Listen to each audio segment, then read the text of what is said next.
the case of Kelly Dwyer. Kelly Dwyer was born in 1986 in Lincolnshire, a suburb of Chicago. Her parents divorced when she was 16, but they remained close to her. The divorce had a significant impact on Kelly's life. A year after her parents' divorce, Kelly graduated from high school without a clear plan for her future. To delay her decision to go to college, she worked part-time at a local restaurant. 6 years later, in 2008, Kelly, then 22, moved to Milwaukee, Wisconsin to start afresh. She enrolled in college, became a yoga instructor, and found a job as a saleswoman to cover her living expenses. She also worked as a nanny to earn extra income. Kelly often visited trendy places around town, creating memorable experiences. When she met her father a month ago, she was living in Milwaukee, and her life was going well. At that time, Kelly was a successful yoga instructor and a popular employee at a sports store. Kelly seemed content with her life, enjoying her job and a year-long relationship with Chris Zacco, a 38-year-old IT manager for a transportation company. Chris had graduated from Boston University in 2009 with a degree in international business and had moved from New York City to Milwaukee for work. He was a hard-working, decent man from a good family who shared Kelly's interests in sports and entertainment. Kelly and Chris seemed to get along well. Chris had built a successful career, owned a luxury apartment, an expensive car, and a large fortune that he had earned himself. Kelly's father approved of him, seeing him as a great match for his daughter. On October 12, 2013, Kelly was nowhere to be seen at work. She was well liked for her punctuality and work ethic, so this struck everyone as odd. Her colleagues tried to contact her, but her cell phone was silent. She was also inactive on social media. Kelly had never left her phone behind before.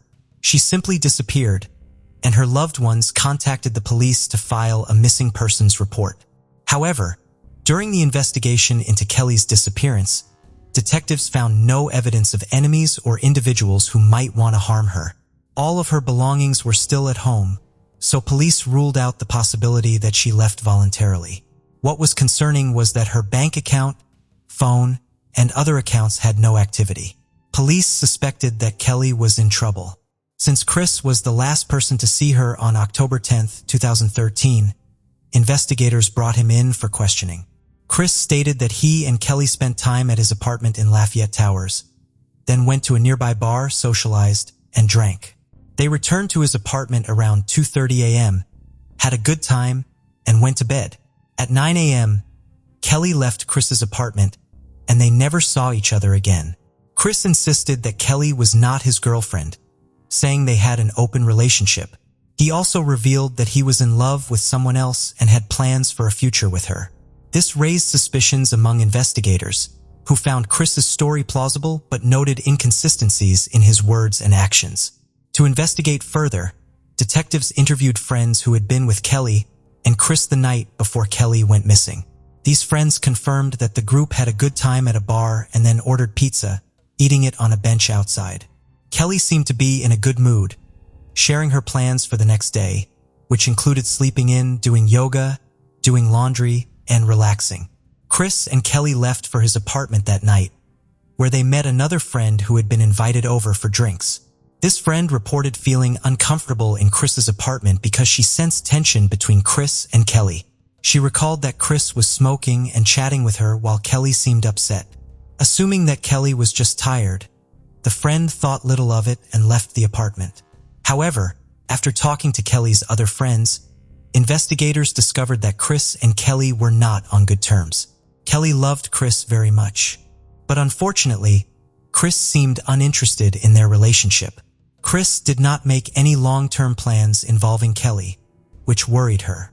Kelly's friend, missing, suspected that Chris was being unfaithful and that their relationship would not last. As a result, Kelly lost hope for a future with Chris and began to look for other options. She created a profile on a dating website and started chatting with various men, but she had yet to meet any of them in real life. Kelly's intention was to have a backup plan in case things did not work out with Chris. Additionally, her friends noticed bruises on Kelly's arms and neck and asked her about them, but Kelly dismissed their concerns by downplaying the situation. Her friends suspected that the bruises may be a sign of domestic violence, but Kelly never confirmed their suspicions. Meanwhile, investigators analyzed security footage from Chris's home. The footage showed Kelly and Chris coming home drunk one night, but Kelly was never seen leaving the apartment. This contradicted Chris's testimony that Kelly left his home at 9 a.m. the next morning. It was later discovered that another friend of Chris's was at the apartment that night and admitted to using illegal drugs with Chris. Detectives obtained a search warrant for Chris's apartment and found numerous drugs, pills, pipes, and other paraphernalia, leading to Chris's arrest for possession. They also discovered a torn shower curtain that appeared to have been forcefully removed. During questioning, Chris remained calm and admitted to using drugs but denied distributing them. A search of his cell phone revealed disturbing content, including photos of an unconscious girl in bed and a video of Chris raping the girl, who appeared to have been strangled. This led to suspicions that Chris had drugged and exploited her. Evidence from Chris's phone was linked to Kelly's disappearance. Police returned to Chris's apartment with a dog, which responded to the bed and bathroom area before leading them to the front door. The dog then guided police to Chris's car in the parking lot and to a nearby dumpster. The investigation reached a critical stage when investigators believed Kelly had been murdered. Kelly's boyfriend, Chris, became the prime suspect, as evidence suggested he was the last person to see her alive. It was believed that he spent time with Kelly in his apartment before secretly moving her body into his car, a plan that would have escaped the building's 28 surveillance cameras. During the investigation, police analyzed Chris's computer and discovered child pornography. This led to Chris being charged with possession of the images, but he was released on bail and was awaiting trial. The investigation continued as authorities attempted to find Kelly's body and gather enough evidence to build a stronger case against Chris. It should be noted that Chris had claimed to be in a long-term relationship with a woman, and investigators quickly began gathering information about that woman. The investigation uncovered the identity of a woman named Megan, with whom Chris had been secretly in a 3-year relationship, unbeknownst to Kelly, similar to the relationship he had with Kelly. Police came to interview Megan and showed her photos of Chris' apartment. After a thorough inspection, Megan found several items missing, including a shower curtain in the bathroom, a rug, several towels, and a large golf bag that was usually kept in the bedroom. Detectives believed Kelly could fit in the large bag Megan reported missing. After examining the building's entrances and exits, police found a side path that Chris could have taken to get to his car without being seen by surveillance cameras. Reviewing footage from the parking lot cameras, Chris was seen arriving at the house with the large bag, which he placed in the trunk of his car. At 10:06 a.m. on October 11th, Chris left the house in his car. Just 2 minutes later, at 10:08 a.m., Kelly's phone lost connection at the same location. Over the next 8 hours, footage captured Chris making multiple trips between his home and his car, loading up on belongings before leaving for good at 6:16 p.m. Chris did not return home until the next day. When investigators asked him what he had been doing the previous day, he said he was moving his summer sports gear to his mother's house. However, no one found this explanation credible. Chris was supposed to meet Megan at 7:30 that evening, but he arrived more than an hour late. Detectives suspected that he was looking for a place to dispose of Kelly's body, which would explain his delay. Unfortunately, they were unable to track his movements because his phone had been turned off since the morning. As an IT expert, Chris would have known that his phone records could be used to track him. Megan reported that Chris seemed very strange that night. He appeared restless and anxious, and he said that his phone was not working, which was why he was late. After the date, Megan and Chris went to Megan's apartment, where they spent the night. According to Megan, Chris was extremely stressed, had not slept at all, and was sweating so much that she had to change the sheets in the morning. Investigators believed that Chris was worried because he still had Kelly's body in the trunk of his car and was afraid of being discovered. He was trying to find a place to hide her body. On the morning of October 12th, Chris said goodbye to Megan and left after trying to convince her to temporarily move to Denver, but she refused. Police tracked Chris's location history using his car's GPS, which led them to a cheese shop called Cheese House, 80 miles from Milwaukee.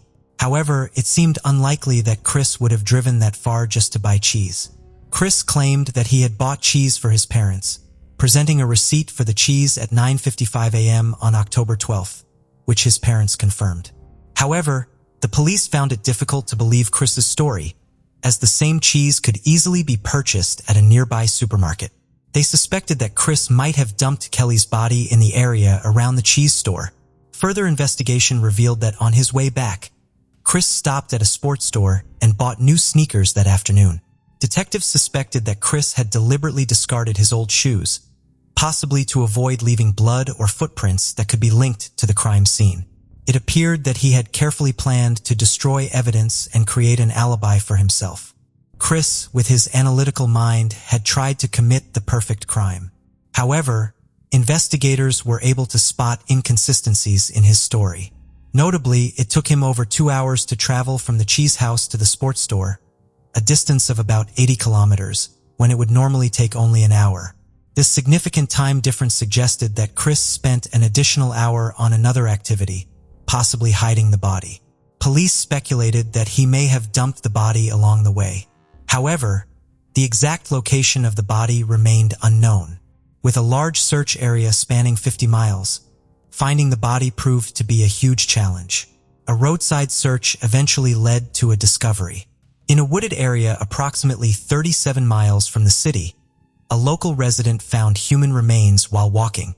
Upon discovery, the resident immediately contacted the sheriff's office. Dental records confirmed the remains were those of Kelly Dwyer. This discovery finally ended Kelly's parents' long and agonizing search for their daughter. The next step was to secure justice by determining the exact cause of her death. Based on available information, the medical examiner believed she may have been strangled but not forcefully enough to fracture the hyoid bone. There was no direct evidence at the scene where Kelly's body was discovered, such as torn curtains, mats, towels, or bags. However, the position of the skeleton provided valuable insight. The body was found face down, with one arm trapped underneath and the legs bent in a way that suggested it had been hidden for some time after death. This finding further supported the theory that Kelly's body had been hidden in a golf bag, as evidenced by footage of Chris holding the bag and driving into the area where the body was discovered. While these findings were compelling, they were circumstantial and did not directly implicate Chris in Kelly's murder. Ultimately, it took 5 years for Chris to be formally charged in connection with Kelly's disappearance. The charges against him were manslaughter and concealment of a body, as investigators lacked specific evidence to prove intent. Theorizing about the events of that night, detectives speculated that Chris and Kelly had become intimate, but Chris got carried away with strangulation, leading to Kelly's death. The investigation revealed that Chris then ripped off the shower curtain, removed the rug and towels, wrapped Kelly's body, placed it in a bag, thoroughly cleaned the house, and disposed of it. Throughout the ordeal, Chris maintained his innocence in Kelly's murder.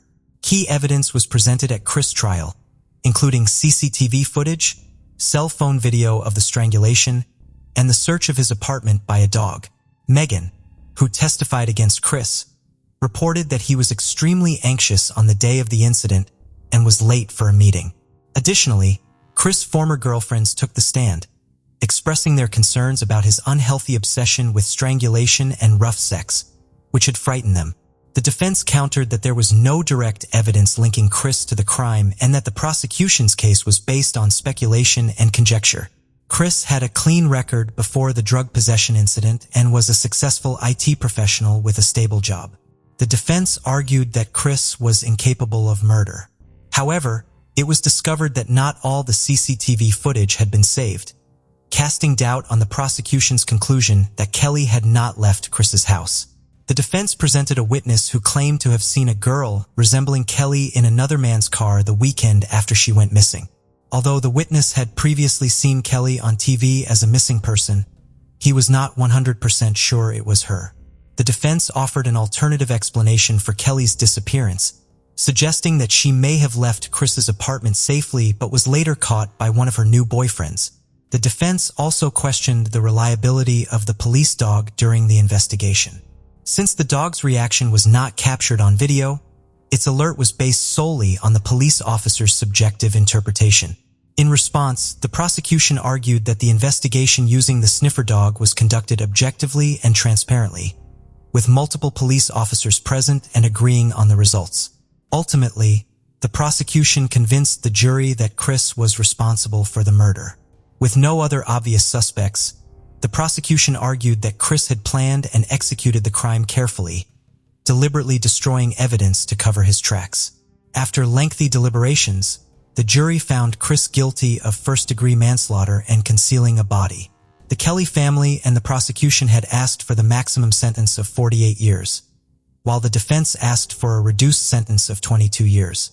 In December 2018, Chris Zacco, then 43, was sentenced to 31 years in prison, including 26 years for manslaughter and 5 years for concealing a body.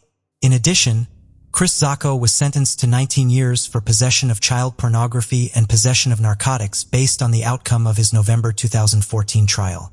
Chris Zacco is currently serving his sentence at the Green Bay Correctional Facility in Wisconsin. He will be eligible for parole in 2065, when he turns 93, essentially making his sentence a life sentence. Chris Zacco was unhappy with the sentence and attempted to appeal, but his appeal was rejected. Amanda Jane Dowler, or Milly Dowler as she was known by her family and friends, was born on June 25, 1988, to the happy couple of Bob and Sally Dowler. Milly also had an older sister named Gemma, whom she adored and looked up to. The girls got on extremely well and were practically best friends. Being the youngest in her family, Milly was brought up with extra love and care, which contributed to her becoming a kind and generous person. Gemma described her sister as friendly and vivacious, with a sparkle in her eye. During the early 2000s, Milly attended Heathside School in Weybridge, Surrey. Being the bubbly girl she was, she made a lot of friends, but one of them stood out in particular. Milly met Hannah MacDonald on a school trip to Germany in 2002, and both girls instantly became friends.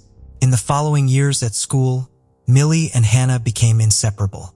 They would do everything together, whether it was homework, shopping, or simply lunch.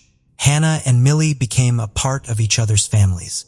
By this time, Milly had developed a keen interest in music.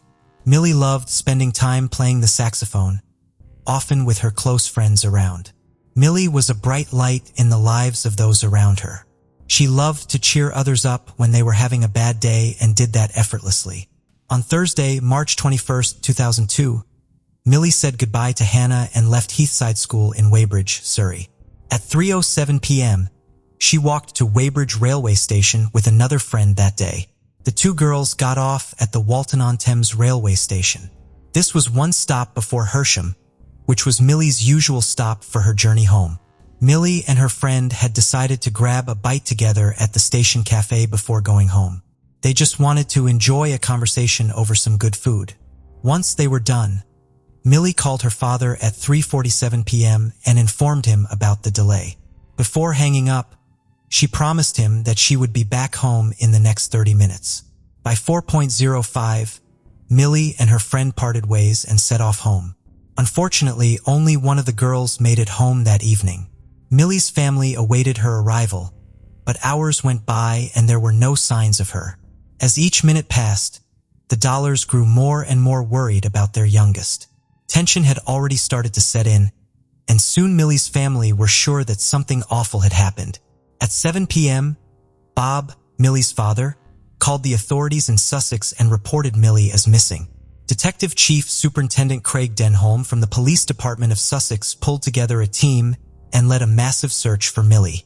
The team included dozens of helicopters and more than 100 police officers searching the fields, streets, and rivers around Hersham. Even the detectives who had earlier worked on abduction cases were called in for help. A week after Milly's disappearance, the police had gathered a few facts related to Milly's disappearance. Milly was last seen around 4:10 p.m. by a friend of Gemma, Milly's sister, when she was waiting at the bus stop. Gemma's friend stated that she recognized Milly when she saw her walking along Station Avenue. Even though there was a CCTV camera located further along the road, it showed no images of Milly. This indicated that Milly had disappeared within minutes after crossing the bus stop. A car, specifically a red Daewoo Nexia, was photographed driving past the same camera at 4:32 p.m., just 20 minutes after Milly was last seen. Although there was no proof that this car had anything to do with Milly's disappearance, the detectives found it suspicious. Police and the Dowler family together made appeals to the media for information about their missing girl, Milly. Milly's parents were interviewed many times, where they urged people to be on the lookout for Milly and come forward if they had any information which could lead them to her. But sadly, these appeals and interviews were in vain. While nothing helpful came from those interviews, the police started to look at other possibilities. They stated that there was a high chance that Milly was probably not taken by force. They were so sure that Milly might have run away on her own will, not necessarily with someone. They backed this theory up by stating that even though a number of people had seen Milly before she went missing, nobody had seen her in a struggle with anyone. Sally Dowler, Milly's mother, only hoped that her daughter had run away, as it was much better than all the other grim possibilities that occupied her head. However, Sally could not think of a reason why Milly would want to run away. On April 23, 2002, the detectives were informed of the discovery of a body in River Thames, Walton. The news prompted the media to speculate that the remains might be those of Milly. However, the body was identified the following day as that of a 73-year-old woman named Maisie, who went missing in March 2001. An investigation was probed into Maisie's case as well, and her death was not believed to be suspicious. By the time it was June 2002, the police were working extensively searching for Milly. A national tabloid newspaper, The Sun, even offered a reward of £100,000 available for anyone who could lead the authorities to Milly, but sadly the reward was never claimed. Despite their tireless efforts, the detectives found no clues which could help them locate Milly. On June 25, 2002, it was Milly's 14th birthday, but she remained missing. By the end of that month, the police told Milly's parents that there was a high chance that Milly was dead. In the months that followed Milly's fading investigation, something strange happened. Milly's family and the detectives monitored Milly's phone, trying to locate it, but instead, they observed some suspicious activity in Milly's voicemail box. They noted that Milly's voicemails were being listened to and deleted. In a time when Milly's family was almost convinced that she was dead, the voicemail activity gave them a ray of hope that maybe Milly was still alive and hiding somewhere. For once, after months, the Dowler family could imagine being reunited with Milly. Bob and Sally, Milly's parents, started sending texts and voicemails to Milly's phone, thinking that someday she would reply, telling them about her current condition. However, all hopes the Dowlers had gathered were brutally shattered on September 18, 2002. A few mushroom pickers passing through Yateley Heath Woods, near Yateley, Hampshire, discovered a cold and lifeless body. The body didn't have a single article of clothing on it, and it seemed like nobody had tried to bury the remains at all. Police closed the roads next to the site where the remains were found. Police officers suspected the remains to be those of Milly. They formed teams, and while some made sure the area was well guarded and secure, the others began a thorough search of the woods. Although a full forensic examination of the scene and the surrounding area was carried out to recover any evidence, no items that Milly had with her at the time of her disappearance, such as her clothing, purse, rucksack, or mobile phone, were ever recovered. However, on September 20, 2002, everyone's worst fears came true when the dental records examined by a forensic expert confirmed the remains to be those of the missing 13-year-old schoolgirl, Milly Dowler. But due to the severity of the decomposition, Milly's cause of death could not be determined, but police were sure it was murder. Sometime after verifying the medical examiner's report, the police officers informed Milly's family of the horrific discovery. Bob, Sally, and Gemma's hearts were shattered to the core. The news broke out and the media covered the full story, spreading it across the whole nation. Thousands of people mourned that day, expressing their sorrow over losing Milly. A couple of weeks later, in October 2002, Milly's family organized a memorial service for her. Dozens gathered on the lawn in front of Milly's school, dropping flowers and paying tributes to Milly. Milly was then laid to rest in Woking Crematorium in Woking Borough, Surrey, on March 21, 2003, exactly a year from the day she disappeared. The discovery of Milly's body led the police to reclassify the case as a homicide investigation, undertaken again by Surrey police. The investigation was codenamed Operation Ruby. On November 22, 2002, the detective set up a roadblock near the spot where Milly's body was discovered. The Surrey Police Department didn't want to leave any stones unturned and hence re-examined the crime scene and the surrounding area to make sure they didn't miss anything out. They questioned around 6,000 motorists in the area, but no new clues or leads were discovered. Knowing that in cases such as Milly's, a family member could most likely be the perpetrator, they even considered Bob Dowler, Milly's father, a suspect. However, this line of investigation was quickly dropped, as there was no evidence linking Bob to Milly's murder. The detectives apologized for the missed opportunities their attention to this track may have caused. On March 23, 2003, detectives discovered the DNA of an unidentified male on one of Milly's clothes found in her bedroom. This gave detectives the impression that Milly's killer might have met her before. But within 3 months, this link was ruled out by the detectives. They never shared the reason behind this decision. Even after the discovery of Milly's body, the Dowler family's suffering didn't end. The investigation into Milly's case was turning out to be a frustrating one for the detectives, but mostly for Milly's family. Beginning in 2003 itself, Milly's family and the detectives started receiving misleading and false information. This insensitive and foolish behavior not only hurt the Dowler family's sentiments, but also made the investigators go around in circles and lose valuable time. Gemma, Milly's older sister, started receiving some mischievous letters. In these letters, an unidentified person with a mischievous tone claimed to have killed Milly. He even went on to give death threats to Gemma, warning that she too would meet the same fate as her sister. Even though Gemma was in a fragile state of mind, she didn't hesitate to report these letters to the authorities. The detectives were quick to follow up and nab the author of those nasty letters. He was identified as a man named Paul Hughes. It was confirmed that he had no relation to either Gemma or Milly. Paul had sent those letters to Gemma while he was already imprisoned for indecently assaulting a 12-year-old girl. The prison service later apologized for not screening the mail effectively. Paul was convicted for his crimes against Gemma and was given an additional sentence of 5 years behind bars. Around the same time that year, a woman named Leanne Newman of Tewkesbury, Gloucestershire repeatedly phoned Milly's parents, school, and the police. Over the phone calls, Leanne pretended to be Milly. In April 2003, she was jailed for 5 months after pleading guilty to 5 counts of making phone calls to cause annoyance, inconvenience, or needless anxiety. Every time Bob, Sally, and Gemma Dowler tried to put behind them Milly's tragic death and move on with their lives, some maniac would show up and shatter their healing process. For the Dowlers, it was like someone was rubbing salt in their wounds. On July 6, 2005, a man named Levi Belfield caught the attention of the detective's eyes. Levi was a tall, hefty man in his early 30s back in 2005, who was born and raised in southwest London.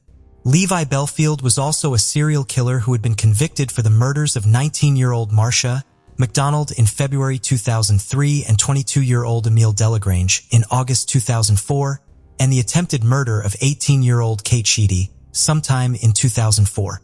For these crimes, which clearly took place after Milly's murder, Levi was already serving a whole life tariff, a custodial sentence handed out for the most heinous crimes, which meant that he would spend his entire life in jail. The detectives took a closer look at Levi's crimes and noted that some of them had taken place around the area that Milly was abducted from. They suspected Levi to be involved in Milly's murder as well and decided to question him. After a few minutes into the questioning, Levi was beginning to get uncomfortable with the line of questioning, which was evident from his body language and short responses. The fact that Levi never denied killing Milly suggested that he was somehow connected to her murder. But this wasn't enough. They needed something solid, and for that, they reached out to Levi's past lovers. Joanna, an ex-partner of Levi, shared her disturbing experience with him and told how dangerous he was as a person. One of Levi's known surviving victims, Kate Sheedy, shared her nightmarish story as well. She stated that she was unaware that Levi had been following her in his white van while she was on the bus, and as soon as she got off the bus and walked into an isolated area, Levi rammed his van into her. After some turbulence and a few setbacks, there was finally some valuable progress being made in the investigation into Milly's murder. However, things turned shaky once again in 2006 when a man named Gary Farr of Redford, Nottinghamshire, started sending emails to Milly's parents and friends repeatedly. In those emails, Gary claimed that Milly was still alive. He said that she had been smuggled out of the country to work as an entertainer at nightclubs in Poland. He even claimed that Milly's death was merely a facade to cover up what actually had happened. As a result of these misleading emails, Gary was sectioned indefinitely under the Mental Health Act on October 19, 2006, for being a serious psychological danger to the public after admitting a charge of harassment. A confirmatory investigation was launched in the following years, and on March 30, 2010, Levi was charged with Milly's abduction and murder, and as a result, an 8-year-long search for Milly's murderer was finally over. On October 6, 2010, Levi appeared virtually in court via video and was formally charged with 1 count of attempted abduction, 1 count of abduction, 1 count of disposal of evidence, and 1 count of murder. Before the trial began, Justice Secretary Kenneth Clark rejected calls for a review of Levi's past criminal cases. Justice Kenneth said that, while Levi had been convicted of previous murders, he had to be presumed innocent in Milly's case and be found guilty by a jury in a full court process. He believed that bringing up Levi's charges for the murders of Marcia MacDonald and Emile de la Grange and the attempted murder of Kate Sheedy would prejudice the trial. To keep that from happening, the court did not allow evidence to be introduced of Levi's obsession with schoolgirls and his attempt to abduct and assault them. Levi's trial began on May 10, 2011, and concluded 6 weeks later on June 23, 2011, with the jury finding him guilty. Levi was handed another life sentence on Friday, June 24, 2011, for abducting and murdering Milly Dowler. During the course of Levi's trial in Milly's case, another old case was brought to light. Levi was being suspected of an attempted abduction of an 11-year-old girl named Rachel Callis. The incident allegedly took place in 2002, on March 20th, when Rachel was offered a lift by a man in a red car in the Walton area. However, the request for Levi's trial on this case was dismissed due to newspapers publishing articles with preconceived notions. But the judge ordered that the charge should remain on file so it could be properly investigated later. After Levi's sentencing, the Dowler family strongly criticized the treatment they faced during the trial. Milly's sister Gemma described the day that her parents were cross-examined by Levi's defense lawyer as the worst day of her life. Sally, Milly's mother, told reporters that the trial had been a truly awful experience for her and her family. She said that they had to hear Milly's name being defamed in court as Levi's defense lawyers tried to portray Milly as an unhappy, depressed young girl. Sally reassured that Milly was none of those things at all. She was a happy, vivacious, fun-loving girl. Sally was upset that her family's life had been scrutinized and laid open for everyone to inspect. The Dowlers were stripped of their right to privacy and made to sit through the painful trial, day after day, in order to get an evil man convicted of their beloved Milly's brutal murder. Bob, Milly's father, criticized how Levi refused to appear physically in court and to give evidence for his sentencing. He was disgusted by the fact that he was questioned about his relationship with his own daughter.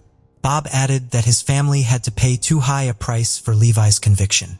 Bob was hurt that the trial had been a truly mentally scarring experience for him and his family. Bob also revealed that when he and his family were being questioned, it made them feel as if they were the ones on trial, not Levi. Bob further shamed the judicial system for being so loaded in favor of the perpetrator of the crime. When the news that the Dowlers were mistreated and harshly cross-examined in the courtroom broke, it led to a debate over how victims and witnesses were treated in court. On July 4, 2011, it was discovered that Milly's voicemails had been accessed and altered by journalists working for a newspaper that went by the name of News of the World. The newspaper's private investigator, Glenn Mulcair, was particularly criticized. It was revealed that during the police investigation into the newspaper's phone hacking activities, detectives discovered that journalists had deleted some messages in Milly's voicemail box, which could have been potential evidence in Milly's case. They did so because the mailbox was full and they wanted to free up space for new messages so they could listen to them. This was the reason why, back in 2002, after noticing activity in Milly's voicemail box, The Dowler family thought that Milly was still alive even after her disappearance, which, as it turned out, was not the case at all. The phone hacking scandal earned the anger of the Prime Minister, David Cameron, who called it a truly dreadful act. In response to the British public's outcry, several inquiries were conducted into phone hacking and media ethics. The newspaper itself was closed in 2011 as a direct result of the outrage. The Prime Minister David Cameron sat down with Milly's family to have a discussion over the press hacking incident. Bob and Sally, Milly's parents, announced they would pursue a claim for damages against the News of the World. In September 2011, it was reported that the Dowler family had been offered £2 million in personal damages. On January 12th, it was reported that Surrey police and other police forces were made aware soon after Milly's death that News of the World staff had accessed her voicemail box, but the detectives did not publicly address this information. Instead, a senior Surrey officer invited the newspaper staff to a meeting to discuss the case and settle things in secret. Milly's family felt even more cheated after learning about this situation. A red Daewoo Nexia, which was photographed driving past the same camera that captured Milly shortly after she was abducted, belonged to Levi's then-girlfriend Emma Mills. Levi said that he was driving the car at that time. On January 27, 2016, Surrey police announced that Levi had admitted to the abduction, assault, and murder of Milly Dowler. However, on February 12, 2016, Levi changed his story and denied that he had ever confessed to assaulting and murdering Milly. Milly's death had a great impact on her parents, Bob and Sally. Even though their beloved daughter was now gone, they wanted to make sure that nothing similar would happen to any other child. Sally and Bob launched a charity called Milly's Fund on the day of her memorial service. The charity provided risk assessment advice to teenagers, youth workers, and educators, and aimed at promoting public safety of children and young people. About a couple of years after Milly's body was discovered, Heathside School, where Milly was a student, gathered a team together and built a memorial garden for Milly and named it Amanda Dowler Memorial Garden. It followed a paved pattern around borders, planted with flowers and shrubs, and had benches for people to stop by and remember Milly. Sally and Bob Dowler, together with her sister Gemma, were present at the moving ceremony when the garden was first opened to the public. The school staff and some governors also attended. The Reverend Nick Whitehead concluded the official opening with a prayer and a blessing. The principal thanked all the individuals, businesses, and organizations that offered a helping hand in converting the dream of making a memorial garden for Milly into a reality. School principal Glenn Willoughby said that he believed that a lot of people in Walton needed a place of peace and tranquility. At the school, the students and staff can visit to remember Milly and to have some space and time to reflect on anything that may be on their mind. On June 29, 2017, Gemma, Milly's sister, released a book dedicated to Milly entitled My Sister Milly. Gemma wrote the book in loving memory of her little sister and to express how much she missed her. In the book, Gemma talked about how Milly's chance at having a beautiful childhood and life was snatched away from her and how it impacted the Dowler family. Gemma also shed light on her family's journey of going from extreme pain to healing and achieving closure. It came as cold comfort to the Dowlers and the family of Levi's other victims that he will never be free again. Levi became the only person ever to have been handed 2 separate whole life tariffs in British history. Levi is behind bars at HM Prison, Frankland, in County Durham. The prison is commonly referred to as the Monster Mansion due to many of its inmates being convicted murderers and high risk in general. Levi has now converted to Islam and now goes by the name Yusuf Rahim, but no matter what he does, he will never set foot out in the free world. Even after more than 20 years of Milly's disappearance, Hannah MacDonald, Milly's best friend from school, is still close to Milly's family. For years, Hannah bottled up her grief thinking about how her best friend was robbed of a wonderful life. Hannah still misses Milly, who will always hold a special place in her heart. Do you think there are any more unsolved murders that Belfield might have committed? How do you think the detectives handled Milly's case? Could they have been more efficient? Let us know your thoughts. We'd love to hear from you. Alexandra Ali Elizabeth Kemp was born October 11th, 1982 in Leawood. She was the oldest of 3 children and the only daughter of her parents. After graduating high school with honors, Alexandra enrolled at Kansas State University. Following her freshman year, she returned to her hometown of Leawood for summer break. During her break, Alexandra took a part-time job at a local outdoor swimming pool near her parents' house, where her younger brother Tyler already worked. The pool was a quiet neighborhood spot, catering mainly to local residents, and it still operates today. On June 18, 2002, Alexandra reported to work on an overcast day because resulted in fewer visitors than usual. At 5 p.m., Tyler arrived at the pool to start his shift, but his sister Alexandra was nowhere to be found. Her phone and purse were still on the table where she usually sat, which made Tyler confused and worried. He immediately called his parents to report that Alexandra had vanished. Their father, Roger Kemp, rushed to the scene and began searching for his daughter. He first checked the pool, but it was empty. Next, he went to the small pump room near the pool which contained equipment for water purification, a ladder, and other items. Upon entering the pump room, Roger didn't see anything out of the ordinary at first. However, he soon noticed a leg protruding from under a tarp. As he lifted the tarp, he was met with a horrific sight. His daughter Alexandra, brutally beaten and naked from the waist down, with multiple bruises on her face and body. Roger quickly called 911 and spoke with the operator. When the ambulance arrived, Roger was performing CPR on his daughter. The paramedics took Alexandra to the hospital, but despite their best efforts, she sadly did not survive. Alexandra was declared dead shortly after arrival at the hospital. An examination revealed that the cause of death was strangulation despite the presence of multiple severe injuries. A thorough investigation found no evidence of forced intimacy, although her body was partially unclothed. The police collected DNA samples from Alexandra's body and secured the pool area, searching for clues to identify the perpetrator.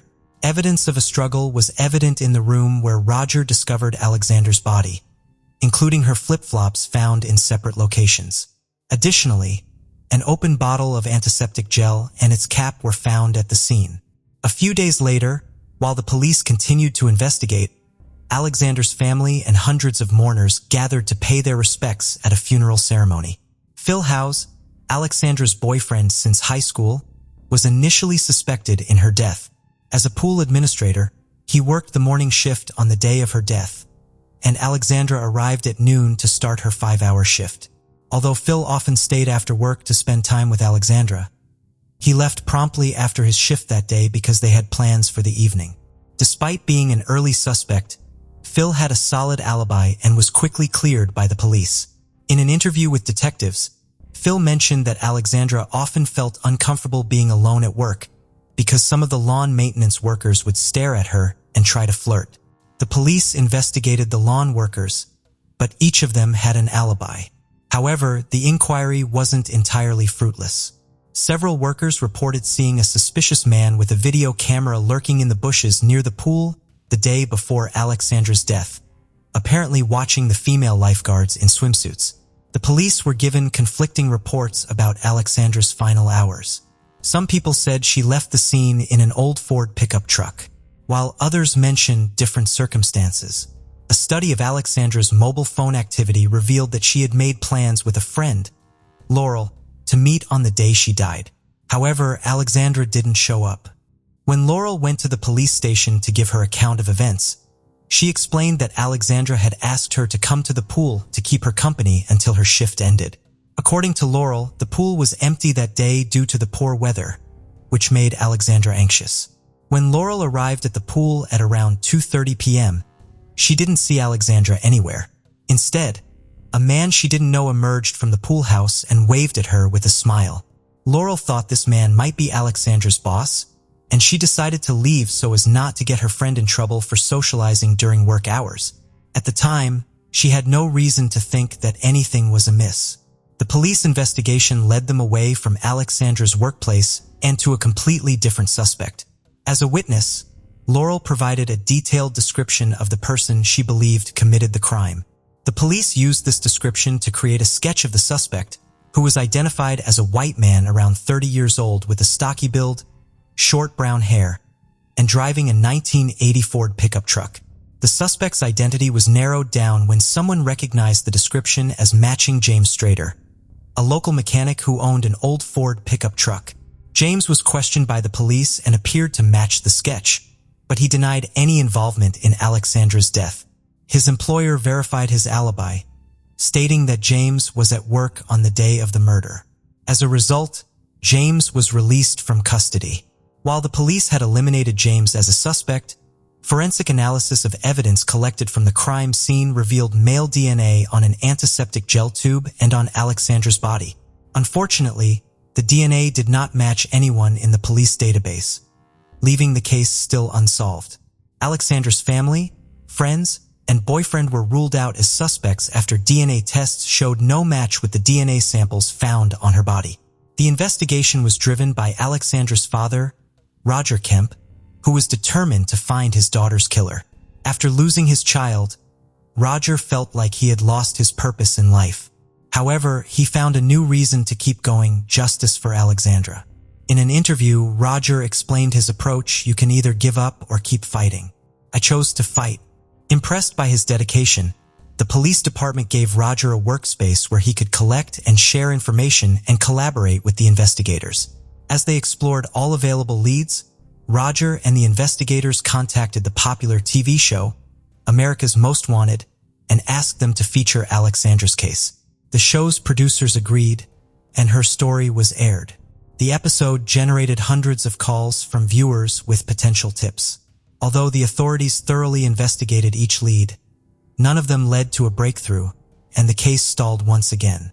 In February 2003, 8 months after Alexandra's death, a promising new lead emerged. Following a thorough investigation, police in Utah apprehended a suspect. 3 separate witnesses, including 2 women and a 14-year-old girl, came forward to report being forced into intimate encounters with a man. He had managed to evade capture initially, but was eventually tracked down and arrested in Utah. The arrested individual was identified as James Strader, the same person who had been questioned by Kansas police earlier. Notably, James bore a strong physical resemblance to the suspect's composite sketch. James was questioned by the police, but they failed to collect his DNA sample at the time. This might have been because his employer had convinced the police that James was at work on the day of the crime and had not left the premises. Despite this, James denied any involvement in Alexandra Kemp's death. Although he resembled the suspect in the composite sketch, James claimed he had not been near the pool on the day of the crime. He eventually provided a DNA sample for analysis. The results indicates that his DNA did not match the DNA found on Alexandra's body or the antiseptic gel tube. James was later imprisoned for unrelated charges, and the investigation into Alexandra Kemp's death hit a dead end once again. A year after Alexandra's death, the police still had no leads. Roger Kemp, Alexandra's father, and Phil House, her boyfriend, continued to fight for justice. Phil, who was also the president of the student community, sent the composite sketch of the suspect to students at other universities via email and asked them to watch an episode of America's Most Wanted that featured Alexandra Kemp's case. A year had passed, but the police and relatives' efforts had yielded no results in the Alexandra Kemp case. Undeterred, Roger Kemp, Alexandra's father, continued his quest for justice. He reached out to the America's Most Wanted program again, requesting a rerun of the episode about Alexandra's death. The show's creators asked if there were any new developments, and although Roger replied that there were none, his determination impressed them, leading to the episode being aired again. The rerun generated a fresh wave of calls to the police, prompting Roger to offer a $25,000 reward for any information that could help identify the person responsible for his daughter's death. The city of Leawood authorities increased the reward to $50,000. Roger also distributed flyers featuring his daughter's photo, a sketch of the suspect, and details about the reward. As Roger drove along the highway, he noticed billboards and realized they could be an effective way to raise awareness about the case. He began contacting advertising agencies to inquire about the cost of posting the information on a billboard. When he called the Lamar Advertising Company, the owner refused to take his money, offering to display the information on multiple billboards for free instead. Raja decided to publicize a sketch of the suspect and reward information on billboards along a major highway. The police received hundreds of tips, which took time to investigate. Notably, multiple tips mentioned the same individual, Teddy Hoover, who owned an old Ford pickup truck and worked in pool maintenance. His appearance matched the suspects, making it unlikely to be a coincidence. The police launched a search for Teddy Hoover and found his address in Kansas. When they arrived, Teddy answered the door, appearing surprised and nervous. However, this reaction didn't necessarily imply guilt, as many people become nervous when confronted by the police. When questioned about his whereabouts on June 18, 2002, Teddy claimed he couldn't remember, which was understandable given the year time lapse. Teddy denied any involvement in maintaining the pool where Alexandra worked.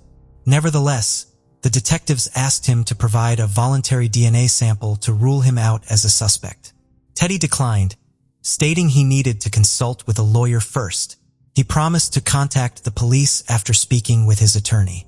The next day, Teddy's lawyer reached out to the investigators, expressing his client's concerns about his DNA sample being added to a database. Teddy reportedly believed in various conspiracy theories and feared that if he cooperated with the police, they would use the information against him in other cases.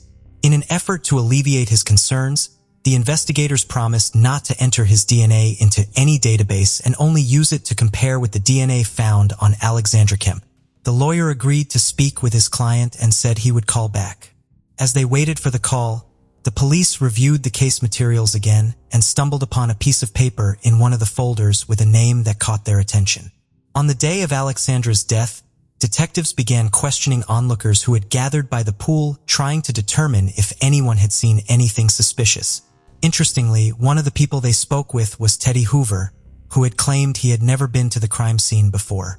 As the investigation continued, detectives grew increasingly confident that Teddy Hoover might be the man they had been searching for over the past 2 years. After several days, investigators contacted Teddy's lawyer to ask if his client was willing to provide a DNA sample.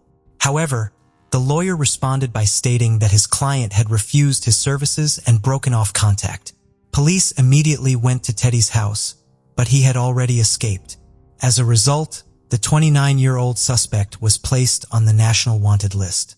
Despite the efforts of the detectives, Teddy managed to evade capture for months.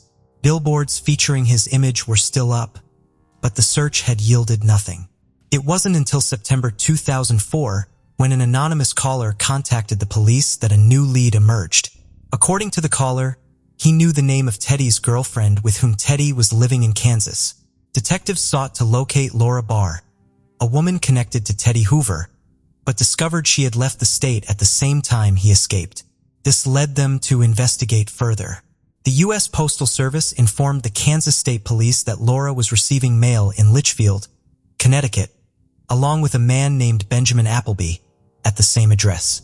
The house where they resided was secluded and located in a rural area. Authorities suspected that Benjamin Appleby might be an alias for Teddy Hoover. To aid in the investigation, detectives from Leawood contacted the Connecticut State Police requesting their assistance in locating Benjamin.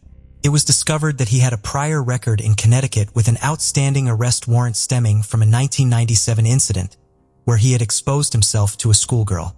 However, Benjamin had evaded capture and fled the state. With the existing warrant, detectives proceeded to the address associated with Benjamin's mail. Upon arrival, they found him at home and immediately took him into custody. As suspected, Benjamin Appleby was confirmed to be Teddy Hoover. It was revealed that while detectives in Kansas had been seeking a DNA sample from Teddy in connection with Alexandra Kemp's death, he had returned to Connecticut and resumed using his real name, attempting to maintain a low profile and escape notice. To apprehend Benjamin, detectives from Leawood traveled to Connecticut, anticipating that he would once again claim innocence. Before bringing him in for questioning, they devised a plan to unsettle him. They filled the interrogation room with crime scene photos and pictures of Alexander and placed folders with his name on the table, creating the illusion that the investigation had substantial evidence against him. When Benjamin entered the interrogation room, he was visibly shaken and unable to speak. A detective confronted him, inquiring about the implications of obtaining his DNA sample. Shortly after, Benjamin broke down in tears, confessing to Alexandra's death. He then recounted the events of the fateful June day, explaining that he had noticed Alexandra, found her attractive, and attempted to flirt with her. When she entered the pump room, he followed her, locked the door, and trapped her inside. When Benjamin touched she fought back, leaving him feeling humiliated. In a fit of anger, he attacked her, beating and strangling her until she lost consciousness. Benjamin then attempted to take advantage of her body, undressing her partially. He retrieved a tube of antiseptic gel from a first aid kit, intending to use it as a lubricant. However, just as he was about to proceed, the sound of a car horn distracted him. The victim's friend, who was waiting in a car behind a fence, had noticed something was amiss and sounded the horn. Fearing he would be caught, Benjamin hastily covered the body and fled the scene. Later, Benjamin returned to the area, where he encountered Alexandra's friend, whom he greeted with a smile and a wave, trying to appear nonchalant. He then got into his pickup truck and drove away. Hours later, Benjamin returned to the crime scene again, this time blending in with the crowd of onlookers gathered near the pool. The DNA evidence ultimately led to Benjamin's downfall. Tests revealed that the DNA found on the tube of antiseptic gel and on Alexandra's body matched Benjamin's. Thanks in large part to the efforts of investigator Roger Kemp, the police were finally able to identify the man responsible for Alexandra's murder more than 2 years after the crime was committed. Benjamin Appleby claimed he initially wanted to plead guilty to avoid putting Alexandra's family through further emotional distress. However, at his first court hearing, he suddenly declared his innocence, stating that his confession was made under duress. Despite this, DNA analysis revealed that his DNA was the only sample found on the victim's body, making it difficult to dispute his involvement. Benjamin's lawyers attempted to argue that their client did not intentionally take Alexandra's life, admitting that he was responsible for her death, but claiming it was not premeditated. However, forensic experts pointed out that Benjamin had strangled Alexandra for approximately 10 minutes, during which time he could have stopped but chose not to. The prosecution argued that Benjamin's sole intention was to observe Alexandra. On the day of the incident, June 18th, the pool area was empty due to cloudy weather, allowing Benjamin to take advantage of the situation. He was found guilty by a jury in December 2005 and sentenced to life imprisonment with the possibility of parole after 50 years, as well as an additional 19 years for attempting to force Alexandra into intimacy. In 2019, Benjamin appealed the decision, but the court upheld the life imprisonment sentence for first-degree murder. The Court of Appeal also ruled that the attempt to force Alexandra into intimacy was already taken into account during the initial sentencing. Benjamin was sentenced twice for the same crime, prompting the court to overturn the second conviction. However, even if Benjamin is released on parole, he will be 81 years old by that time.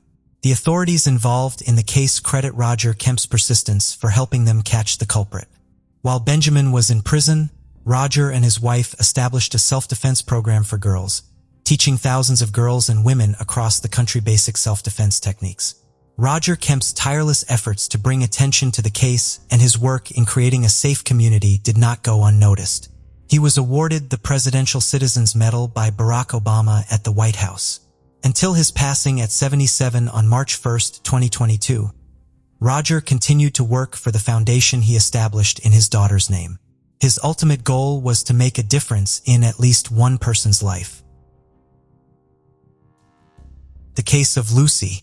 Lucy Davies was born in 1971 in Rhondda, a county in England. She was the daughter of Roger and Andrea Davies and had a younger sister named Anna.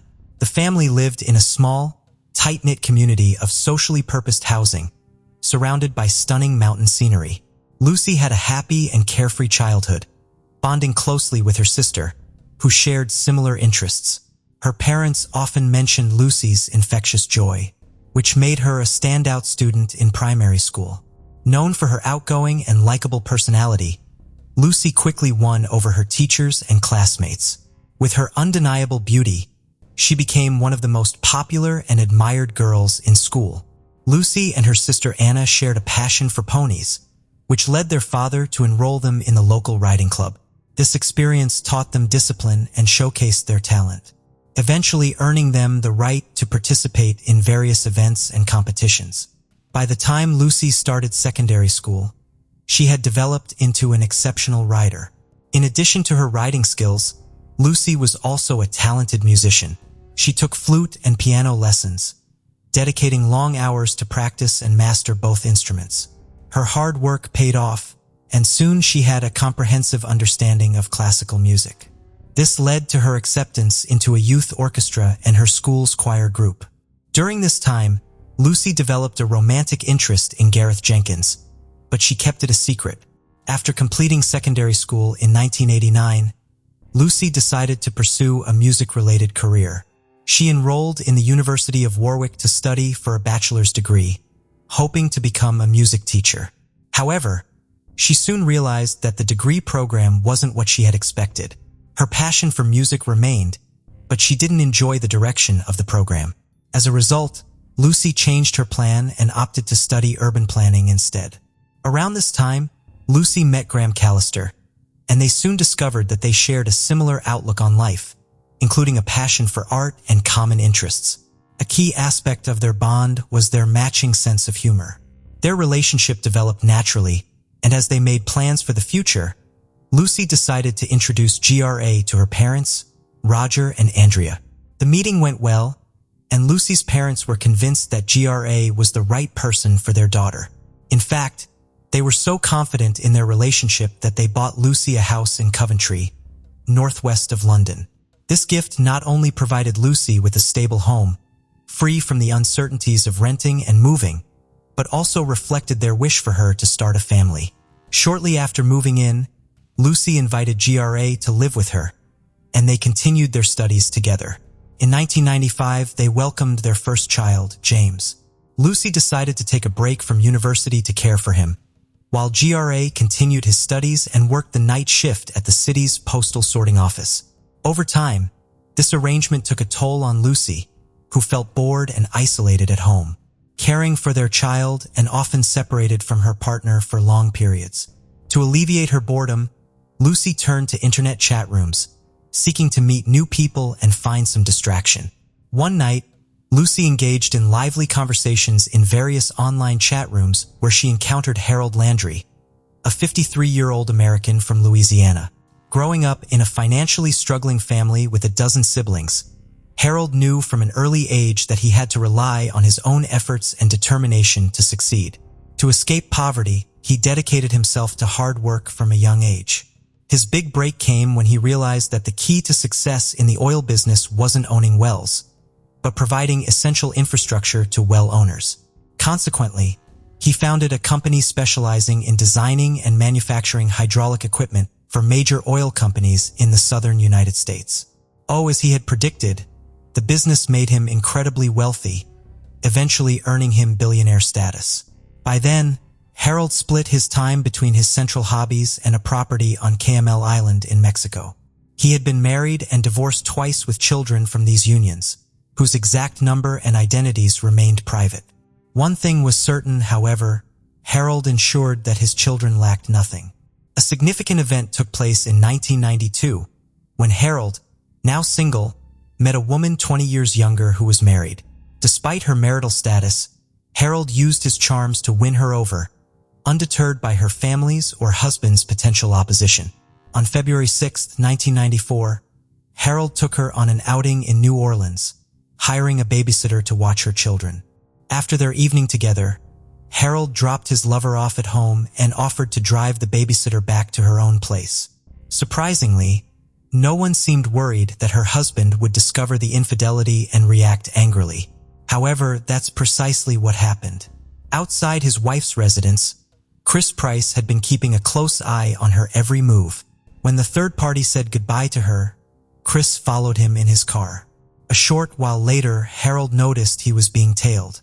Acting on instinct, Harold opened the glove compartment, pulled out a firearm he normally kept there, and prepared for a confrontation. When they both stopped at a red light, the situation escalated. According to the babysitter's account, Harold brandished the revolver at Chris and fired.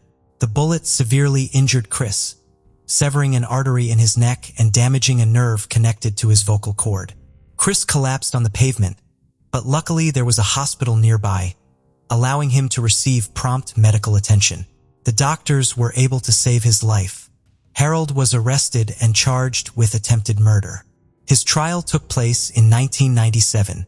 The defense attorney argued in the opening statement that Harold's actions were the result of a tragic and sordid affair involving Chris, and that he had acted out of fear and in self-defense. This strategy led the jury, composed of 4 men and 8 women, to convict Harold of the lesser offense of aggravated assault. He was sentenced to 5 years in prison. However, after an appeal, Harold was granted probation in exchange for a $500 fine and community service. Although he had hoped to be fully exonerated, he thanked his lawyer, Pat, for his efforts. The 2 men subsequently became close friends. After reaching a confidential agreement with Chris, Harold moved to Covington, where he lived a life of luxury, free from financial worries. When he started chatting with Lucy, he was open about his past, sharing stories about his jobs, romantic escapades, and legal issues. However, instead of deterring Lucy, this honesty only strengthened her attraction to him. The 2 began a captivating online romance, with Harold promising her a highly desirable lifestyle. Eventually, his persistence and persuasive abilities convinced Lucy to end her relationship with GRA, clearing the way for Harold to pursue her, without any rival claiming his attention. In the early 2000s, Harold traveled to England to meet Lucy, and she took the opportunity to introduce him to her parents, Roger and Andrea, as her boyfriend. Although they were surprised by the significant age difference, they respected their daughter's decisions and did not object to the relationship. Harold felt fulfilled and fortunate to share his life with Lucy, and he spared no effort to surprise her, whether with luxurious gifts or anything else she desired. In fact, by then, he was so in love that he was already planning to propose marriage. However, he wanted to do it in an ideal setting. To achieve this goal, Harold took Lucy, her son James, and GRA on a trip to Mexico, a place that had become his favorite destination in the world. His longtime friend Pat, who had been his attorney in the past trial, also had an apartment close to his residence, which added to the feeling of comfort. Initially, Harold bought a diamond ring and shared the news with enthusiasm with Pat. However, Pat harbored certain suspicions about Lucy, and as the days passed, he found it strange that she had dedicated a good part of her time in Graz's company. Despite this, Harold was oblivious to it and ultimately proceeded with his plan to propose. Lucy happily accepted the proposal, and in mid-2003, the couple celebrated their union. Shortly after, Harold surprised Lucy by buying a $1 million property in an exclusive Worcester neighborhood. In this peaceful rural setting, their marriage got off to a prosperous start, helped by their excellent neighbors, Rachel Clark and Stephen Kennedy, with whom they formed a close friendship. Soon, Lucy gave birth to their first daughter, Harriet, which filled both her and Harold with joy. From then on, he devoted himself to the little girl with unwavering energy and commitment. He also maintained a loving relationship with James, treating him like his own son. As time passed, Lucy's workload increased and her mood began to deteriorate in proportion to Harold's demands. He expected her to constantly adapt to his preferences and obey his requests without question. Lucy, however, had different expectations. This led to rising tensions between them. Lucy was outspoken and unafraid to express her opinions, but Harold was unwilling to compromise. Given their volatile personalities, their arguments frequently escalated into intense fights, followed by reconciliations once the conflict had subsided. The constant disputes that lasted for hours became a familiar background noise in the lives of Rachel and Stephen. They knew that Lucy and Harold's alcoholism fueled their arguments and complaints, which often led to days of not speaking to each other. Lucy reconnected with Gareth, an old friend from secondary school, and they spent hours catching up, occasionally interrupted by their own commitments. One evening, after Harold fell asleep, Lucy stayed on her computer, and it dawned on him that she was unhappy and looking for a distraction, possibly even a replacement, just like she had found him. In the autumn of 2009, Lucy invited Gareth to stay with her. Meanwhile, Harold returned to England, hoping to salvage their marriage. But as soon as he arrived home, Lucy asked him for a divorce. Initially, Harold was devastated, but after a few weeks, he started a new relationship with a woman he met online. Alongside their budding new relationships, divorce negotiations were progressing. And as is often the case, new disputes arose, particularly regarding the family home. Lucy's expectation was to retain the house, thereby guaranteeing a stable living arrangement for their children. However, Harold was adamant that this was not up for discussion. His proposed solution involved offering her financial compensation to purchase a more modest apartment independently. Simultaneously, he made the decision to entirely remove her from his will. Lucy was furious when she learned about her still husband's latest decisions. Her intense hatred towards him led her to share every detail about Harold's past with her son James, holding nothing back. Amidst the tension and complicated situation, Gareth invited her to take a break and spend a few days with him in Wales. Both Lucy and Harold had a serious drinking problem, and their arguments were becoming increasingly violent, leaving their children to suffer in a toxic environment. On the afternoon of February 1st, 2010, Harold had several glasses of wine. When Stephen returned from work, he found a notification that his package had been delivered to the wrong address, the Landrys. Harold invited Stephen in and offered him a glass of wine. This led to a ridiculous argument with Lucy over a piece of furniture she wanted to buy for their upcoming move. The argument quickly turned physical, and in the chaos, Harold grabbed a kitchen utensil and hit Lucy on the cheek. James rushed to the scene of the altercation and found his mother, Lucy, badly injured. He immediately called the police and then turned his attention to ensuring his younger sister's safety. Shortly after, Lucy, realizing she needed help, left the house with her children. Her first thought was to seek refuge at Stephen's house, which was nearby. As she headed in that direction, Harold caught up with her and attacked her with a knife, inflicting multiple injuries. He then left her lying under a bush in the garden, abandoning her. Stephen, alerted by Lucy's screams, rushed outside and found her just a few steps away. Initially, he thought she was unconscious, but quickly realized the gravity of the situation. The police responded promptly to the emergency call and arrived on the scene. They called for paramedics and searched the surrounding area for Harold, but only found the terrified children hiding in the backyard. The paramedics worked quickly to treat Lucy and rushed her to the hospital, where her heart unfortunately stopped beating shortly after arrival. Harold visited Rachel's house and confessed to her that a terrible event had occurred, but he didn't provide any additional information. He handed her 3 bank drafts worth a total of $40,000. Some cash, the keys to his car, and several signed blank checks. After that, he headed back home. By then, multiple police patrols were searching for him. They eventually found him walking along the road and arrested him. Roger and Andrea were consumed by grief when they heard the devastating news. In a statement released by the police, they requested that people respect their privacy during this incredibly difficult time following the loss of their daughter. From that point on, their focus shifted to taking care of their grandchildren. The forensic examination revealed that Lucy's death was caused by multiple stab wounds to the chest. With this evidence, combined with James' eyewitness testimony, Harold was charged with murder on February 5, 2010, when he appeared in court. The trial took place in early February 2011, presided over by Judge David Fawson. Unlike previous instances, did not serve as Harold's defender. Instead, attorney Andy Childs took on the role. Despite the challenging task ahead, Childs argued that Harold had been provoked by his wife's intense anger, leaving him no choice but to react as he did. During his emotional testimony, Harold expressed his love for Lucy and regretted his actions. Following the strategy outlined by his lawyer, Harold admitted to involuntary manslaughter, claiming that Lucy had driven him to his limits. To emphasize the brutality of the case, the prosecution presented a detailed animation in court, recreating the multiple injuries the victim suffered. This graphic presentation shocked those present in the courtroom. Ultimately, on February 24, 2011, the jury delivered a verdict after less than 4 hours of deliberation. They found Harold Landry guilty of murdering his 38-year-old wife, Lucy Landry, when he was 64 years old. The next day, the judge imposed the sentence. He strongly condemned Harold's actions, calling them indescribable and unforgivable. The judge rejected Harold's claims that Lucy may have provoked him, seeing them as a desperate attempt to avoid blame.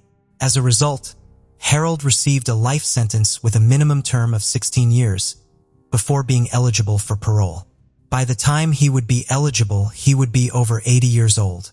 Lucy's loved ones expressed gratitude, not only for the resolution of the case, but also for the judge's comments, which they felt accurately reflected their own emotions. They acknowledged that the sentence brought some sense of relief from their pain, although they recognized that no length of sentence could restore Lucy's life, and they would need to come to terms with this difficult reality.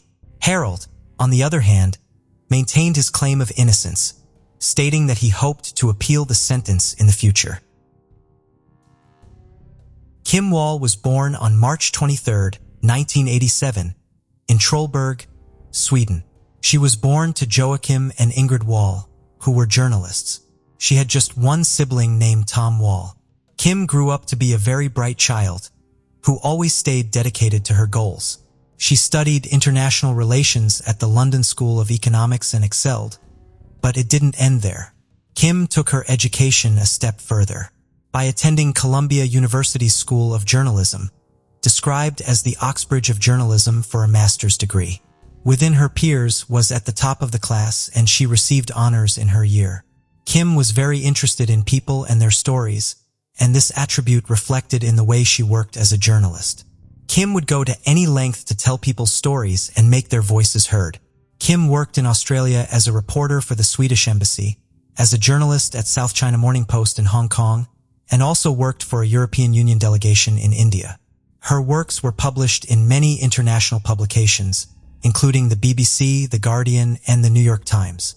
Although Kim shuffled between New York and Beijing, she spent most of her time in Copenhagen, where she lived with her boyfriend, a landstub, a game and interaction designer. The two were deeply in love and had great plans together. One of the plans they had was to relocate to Beijing, China, but life had its own plans. On August 9, 2017, was at her parents' house in Trelleborg, Sweden, spending time with her family, so they could take their yearly summer picture. Her family had taken a family portrait every summer since Kim was a year old, which means they had 29 pictures before August 9, 2017. Kim was also eager to see Yule, so she was in a hurry to leave for Copenhagen. Kim and Yule had plans to host their friends at their apartment the following day to say goodbye before they left for China on August 16, 2017. Kim's mother, Ingrid, knew Kim's presence was an opportunity to take the family picture, so she made sure they took the picture before she left, even though Kim's brother, Tom, was sleepy because he had worked a night shift the previous day. Unbeknownst to them, that would be the last picture they would all take together. On August 10, 2017, Uli and Kim readied their home for the house party. Soon friends gathered at their apartment, but before the merriment could begin, Kim got a call. The call was from Peter Madsen, a Danish inventor who built submarines. Peter and Kim had spoken on the phone briefly in the past about an interview. Kim wanted to interview Peter for a Wired magazine article she was writing. It was meant to be a very short interview to end her report, so she told Uli to let her be excused. Before the party started, Kim wanted to get the work done as soon as possible and get back to partying with her friends before it got too late. Kim apologized to her friends who were already gathered for the party and left for the interview. Peter Madsen was a well-known inventor who created 3 submarines. Not only that, but he had also built rocket ships and inspired a lot of people with his projects. Since the interview was about Peter's inventions, he invited Kim to ride with him on the UC-3 Nautilus, his submarine that was launched in 2008. Kim had a safe ride to the Copenhagen harbor, where Peter asked that they meet. By around 7 p.m., Kim was there. Peter was already waiting for her on the submarine, and Kim, who was initially scared to go on the submarine, found her courage and climbed gently onto it. By the time the gentle wind floated around her while standing by Peter on the tower of the submarine, she realized it wasn't a big deal. At 8 p.m., she texted Yule, "I'm still alive, by the way." She also texted Yule, "I love you, but I'm going down now." Not long after that text, you'll received another text from Kim that reads, "He bought cookies and coffee though." Although that was the last text from Kim, Yul didn't think there was a problem since he expected Kim to focus on her work. But soon, Yul started to get worried. Kim was supposed to be back early as promised, but it began to get later and later. When Lul cannot reach Kim around 10 p.m., he started to panic. After calling everyone he could think of, he contacted the police at 1:43 a.m. and told them his girlfriend was missing. The Danish police began the search for Kim Wall, who was reported missing. They searched for the UC-3 Nautilus, the submarine that she boarded, before she went missing. But Kim was not found. The members of the Danish Emergency Management Agency, DMA, assisted the police in the search of the sea. All through the night, they searched far and wide, looking for Kim. The divers covered a large dark part of the sea, going front, back, right, left, center, and deep into the sea, while also using cadaver dogs. Around 5:31 a.m. on August 11, 2017, Kim's mother Ingrid got a call from Yul, who told her that Kim was missing. Both Ingrid and Joaquin panicked and could only hope that Kim was alive somewhere. The rigorous search continued, but the police would not find anything until around 10:30 p.m. At that time, a rescue helicopter found the sub in a bay southeast of Amager, near the Drogden Lighthouse, at a depth of 22 feet south of Copenhagen. The police also found Peter Metzen, but Kim was nowhere to be found. Peter told the reporters that were present at the search that the submarine sank due to a faulty ballast tank. He also said he saw a fisherman's boat nearby and he swam to the boat to escape. Peter's story never mentioned Kim, so the police questioned him about Kim's whereabouts. He said he dropped Kim off at a nearby restaurant on the night of August 10, 2017, before the accident. The police lifted the submarine for inspection, and they discovered something suspicious. They discovered that the faulty ballast tank was tampered with on purpose. They also looked inside the submarine, and they found traces of Kim's blood and her personal belongings. They questioned Peter more, and he changed his story. He told the police that there was an accident when he lost his grip on a heavy hatch door that fell and hit Kim's head. Peter said there was so much blood where Kim landed and that she had no pulse when he checked. The police knew immediately that they had to suspect Peter, but on what grounds? There was nothing tangible to hold on to. They were not even sure what really happened to Kim since her body had not been found. 11 days after Kim Wall went missing, on August 21, 2017, a cyclist while riding across a beach south of Copenhagen made a grisly discovery. It was a human torso washed up onto the shore. The police department was called, and after examining the torso, they determined it belonged to Kim Wall, the Swedish journalist that had been missing for 11 days. The torso had been stabbed about 14 times in a horrific manner, and the rest of the body was not attached to it. Friends and family of Kim Wall then knew that their beloved is no more, but they still needed answers as to what happened to her on August 10, 2017. The police kept searching for answers but found nothing until October 7, 2017, when divers found plastic bags in Koji Bay, less than a mile away from where Kim's torso was found. The plastic bags had metal scraps attached to them to prevent them from floating, and when the bags were opened, they contained Kim's head and legs. Peter was confronted again after these findings, and he changed his story again. This time he said Kim Wall died from toxic fumes while on his submarine. With Peter's conflicting stories, the police knew that he was hiding something. He also remained the only suspect in the case, as he was the last person that saw Kim alive, and he was also unable to provide clear details of what happened when they were together. Since Peter never confessed to Kim's murder, and there was no real evidence to hold anyone for it, no one was arrested. However, the police could not work based on their assumptions, so they proceeded with their investigation.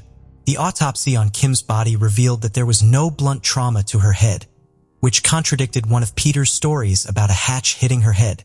The autopsy also revealed that Kim was bound and stabbed. It also showed that she had asphyxia, which means she was either strangulated or stabbed in her throat. With this evidence, the police had reasons to take Peter in for further questioning. During the investigation, his phone was searched, and the investigators found out that Peter watched a video on August 9, 2017 that detailed a young woman in pain as she was slowly beheaded with a small knife. His search history also showed that he searched for how to erase all photos on the iPhone. The investigators also found videos on Peter's computer showing women being murdered. And witnesses came in to testify that Peter was seen watching videos of decapitation and practicing asphyxiation. According to the investigation, no traces of Peter's DNA was found on Kim's body, but traces of bodily fluids were found in the underpants, which were secured from Peter Madison after the arrest. Under questioning, Peter denied finding pleasure while he was with Kim. Peter was born on January 12, 1971, to Annie and Carl Madsen. He spent his early life in Sabe and Hong, Denmark. Annie was more than 30 years younger than Carl and had 3 other boys from 2 previous men. Allegedly, Carl abused his 3 stepsons, and Annie left the marriage when Peter was 6 years old, taking with her all of her children. Years later, Peter returned to live with his father, with whom he shared an interest in rockets. While in school, Peter took a great interest in rocket fuel while studying physics and chemistry. He developed his first large rocket and launched it on March 3, 1986. He built it in his father's workshop and modeled it after the American ICBM MX Peacekeeper. The rocket did well, reaching a height of 100 meters before crashing. Fortunately, no one was hurt. In 1990, when Peter was 18 years old, he lost his father, but he never stopped experimenting and consulting engineers. He also joined the Dansk Amateur Rocket Club, DARK Rocket Club in Copenhagen, but the other members gradually became disillusioned with him. DARK members claimed that saying his name would start the fire sprinkler system. He never finished any formal education, but took courses in welding and engineering to learn something about submarines. His enthusiasm yielded positive results as people, enterprises, and organizations saw promise in him and funded his lifestyle and work. He built 3 submarines, UC-1 Freya, UC-2 Kraka, and UC-3 Nautilus. The Nautilus was a privately built midget submarine launched on the 3rd of May 2008 in Copenhagen, Denmark. Constructed over 3 years, it cost approximately $200,000 to build. On May 1, 2008, Peter co-founded Copenhagen Suborbitals with Danish architect Christian von Bengtstein. In June 2014, he left the project. Peter was responsible for the launch systems, launch pad, and booster rocket engines. Peter was already popular with his inventions, and a good number of people took interest in him. Unknown to them that Peter was a different person on the inside, his true self was only exposed via Kim Wall's murder. On January 26, 2018, 47-year-old Peter Madsen was charged with murder, indecent handling of a corpse due to the dismemberment, and assault due to the stabbing. The prosecution accused Peter of binding, hitting, cutting, and strangling Kim on his submarine on August 10, 2017. Peter did not admit that he had killed Kim throughout the investigation. On March 8, 2018, Peter's trial began and he pleaded not guilty to the charges. The psychiatric evaluation showed that Peter was a narcissistic psychopath, but not delusional or psychotic. On April 25, 2018, Peter was found guilty of all charges and sentenced to life imprisonment. Peter was reported to have shown no remorse while in court. Instead, he occasionally stared at people in the courtroom to intimidate them. At one point, the Wuff family was asked not to pass Peter in the courtroom because of the way he acted. While Peter admitted to dismembering Kim's body, he told the court, "Don't see how that mattered at the time, as she was dead." He maintained throughout the proceedings that her death was accidental. Even if Peter failed to confess, this sentencing brought closure to the family and friends of Kim, who never believed that she would be killed in a very close location to where she lived. They all knew Kim to be a brave journalist that was not afraid to go to dangerous places to get the information she needed for her work. If they ever worried about her, it would be because she traveled far and wide to work. Unbeknownst to them all, Kim would meet her untimely death in Copenhagen, the city where she lived. After Peter was sentenced to life imprisonment, he tried to appeal the sentence, but it wasn't granted. His wife, who he got married to in 2011, divorced him after he was arrested and asked that her identity be kept from the public. In August 2018, he was also attacked by an 18-year-old inmate, which had him hospitalized, with the fear of staying in jail all his life. He escaped on October 20, 2020, by threatening prison staff with a fake gun and fake explosives he had made while inside prison. The police chased after him and surrounded him in a nearby residential area not far from Herzegovina prison. But the police could not move closer to him because the police thought he was armed with explosives. The bomb experts were summoned and the police waited till they arrived. When the experts got there, they found out that it was all a decoy. Then the police arrested him and took him back to the prison. For that offense, he had to go to court again, and on February 9, 2021, a Copenhagen court sentenced him to an additional 21-month prison sentence for trying to escape. Although Peter was already serving life imprisonment, it looked like the extra sentence would not affect his jail term. The additional sentence would play a role if a probation request were ever made. Peter maintained his innocence throughout the case, claiming that death was an accident. But in a documentary series, while Peter Madison was secretly recorded, he reportedly confessed. According to the Danish newspaper, Ekstra Bladet, the series was based on more than 20 hours of telephone interviews with Peter from prison, which were taped without his knowledge. In one recording, when asked if he murdered Kim, he responds, "Yes." He also said, "There is only one who is guilty, and that is me." 3 years after Kim had been murdered, her parents Joachim and Ingrid, who were also journalists, were determined to put out their daughter's story. They found writing Kim's story therapeutic and determined that the story would not reflect the moments of her death, but instead the person that Kim's family, friends, sources, and readers knew her to be. Ingrid says, "The book is our way of telling the world who Kim was. A daughter, a journalist, and a human being." The book is titled A Silenced Voice, which is a tapestry of past and present. At once a joyful chronicling of a life well lived and a family's reckoning with a life being extinguished. It follows Kim as she leaps from London to Cuba, New York to Haiti, and Beijing to Sri Lanka, collecting stories, bylines, and beloved friends as she goes.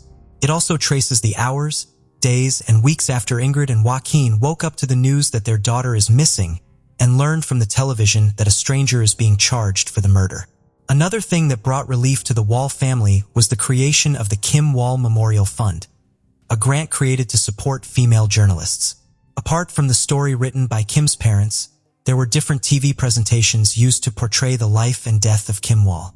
First is The Investigation, a Danish-language television dramatization created by Tobias Lindholm, which shows the criminal investigation of the case. It is a 6-part series that premiered on September 28, 2020, featuring different professional actors. The series was carefully scripted by engaging those involved in the investigation of the case. The investigation does not feature Peter or the crime itself, but focuses on the investigative work leading to his indictment and conviction. In September 2022, Netflix released a film titled Into the Deep, the Submarine Murder Case. Directed by Emma Sullivan, this film detailed the incident as well as covered the life of Peter Madsen, using the documentary footage of Peter, his friends and interns that was being filmed to document his quest to launch a rocket ship into space, using his submarine as a command center. Ulstub, Kim's boyfriend, found it difficult to comment after the death of his beloved. But years after, he spoke about Kim and emphasized how much of a good human she was. In the quiet town of Homosassa, Florida, a young girl named Jessica Marie Lunsford was abducted from her home in the middle of the night. She was just 9 years old, full of innocence and dreams for the future. Her abduction sent shockwaves through the community and exposed a grave failure in the system meant to protect children. As news of Jessica's disappearance spread, a massive search effort was launched. Law enforcement, volunteers, and concerned citizens thoroughly searched the area, desperately hoping to bring her back safely. Jessica's family and friends, filled with anguish and fear, clung to hope while recounting stories of her contagious laughter, vibrant personality, and the joy she had brought into their lives. Days had passed, turning into weeks, and the search grew more intense. The tragedy of Jessica's disappearance highlighted the importance of community vigilance and the need for swift action in cases involving missing children.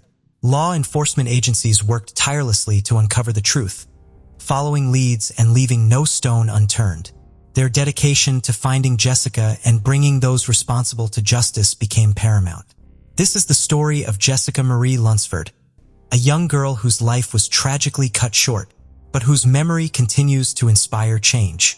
Jessica Marie Lunsford was born on October 6, 1995 and lived most of her life in North Carolina with her parents, Mark and Angela. When she was born, she had a few older teenage siblings. She was considered a miracle baby as her mother Angela had suffered a few miscarriages before her birth. However, her parents divorced a year after she was born and her father was granted full custody. For most of her life, she was the only child living with her father, and the two were very close like best friends. Mark worked in construction and sometimes couldn't afford a babysitter, so he would bring his daughter to work with him. She would hang out, talk to his coworkers, and play with wood chips, and everyone loved her. Eventually, her grandparents moved to Homosassa, Florida to be with them. They would go shopping and play games together. They would also take her out and go to karaoke as Jessica wanted to be a musician. She was inspired by her two favorite artists, Pink and Shania Twain. Her career interests changed frequently because she loved to do many things, including acting and working in fashion. Her dream of working in fashion was inspired by her grandmother, who often took her shopping to fabric stores and also sewed clothes for her dolls. Jessica was an outgoing, affectionate, and friendly girl who loved hugs and cuddling and treated everyone with love and kindness. One day, when Jessica was 9 years old, her father had a date with a woman he had not dated since his divorce from Angela, so he was very happy about it. He left Jessica with her grandparents, who would put her to bed when he wasn't home. He went out to meet his date and ended up staying the night at her house. When he showed up the following morning to take Jessica to school, he heard Jessica's alarm ringing and was surprised that she hadn't shut it off yet. He then went to her room and found her bed empty. Her school clothes were untouched. She was nowhere in the house and she wasn't outside. That's when he realized he had forgotten to lock the door after he had left. Mark became anxious and contacted the police to report that Jessica was missing. After finishing the call, he reached out to every person he knew and inquired if they had seen or heard from her. Her grandparents had not seen her since they had put her to bed, and her grandfather did not check on her when he woke up at 3 a.m. to use the bathroom. The police issued a nationwide alert about the missing 9-year-old girl and received assistance from 100 people who went out to search for her. The police asked if it was possible that she had run away to look for her mother, whom she had not seen for 4 years. But Mark said she would never do that. She would never just go off searching for her mother. And besides, her mother lived in a different state. Police tried to rule out every possible scenario before assuming it was an abduction case.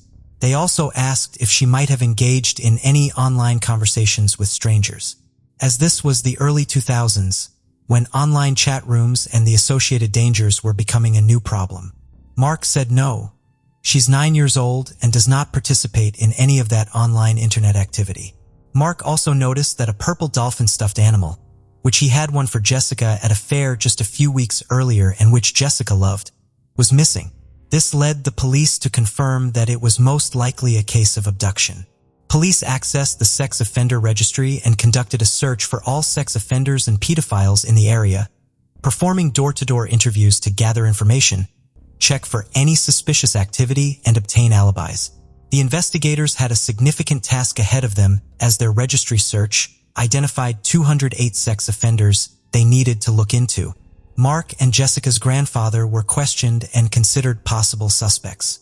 It was distressing for them to sit through 3 days of repeated interrogation and questioning about whether they were involved in Jessica's disappearance, if they had harmed her, given her away, or were in any way responsible. They were deeply concerned, as they cared greatly for Jessica. Her father was her closest friend, and her grandfather adored her. Being treated as suspects was heartbreaking. They both underwent polygraph tests, which they passed even though such tests are not entirely reliable and are not admissible as evidence in court. Angela had not seen her daughter in years and had even remarried and had a child. She had not heard anything about Jessica missing. The police were running out of leads and everything had started to feel hopeless, until they visited the home of 46-year-old John Cooey, one of the sex offenders. John Cooey was a dangerous man who had several convictions, including a dozen robbery charges, and was also a registered sex offender. During the investigation, He had an outstanding warrant for his arrest for being in possession of cannabis. When the police went to his home, they found out that he had relocated without informing the police, which is a federal violation. Sex offenders are required to inform the police whenever they relocate, so that the information can be updated in the sex offender registry. With a few family members, the police went to the trailer where John's sister lived. His sister informed the police that he was living with them, but she was not sure where he was at the moment. Nevertheless, what the police did not know was that they were just a few feet away from Jessica at that time, while she was still alive. During the period, they were questioning John's family concerning his whereabouts. The police entered the house and looked through some doors, but they were not allowed to search further at that moment. The frightened young girl was sitting in the dark closet of John's bedroom, not making any noise, as she was instructed by him to remain quiet and stay in the closet regardless of what occurred. It is unfortunate that Jessica was very close to being rescued. If only the closet door had been opened after the weekend when Jessica had first gone missing.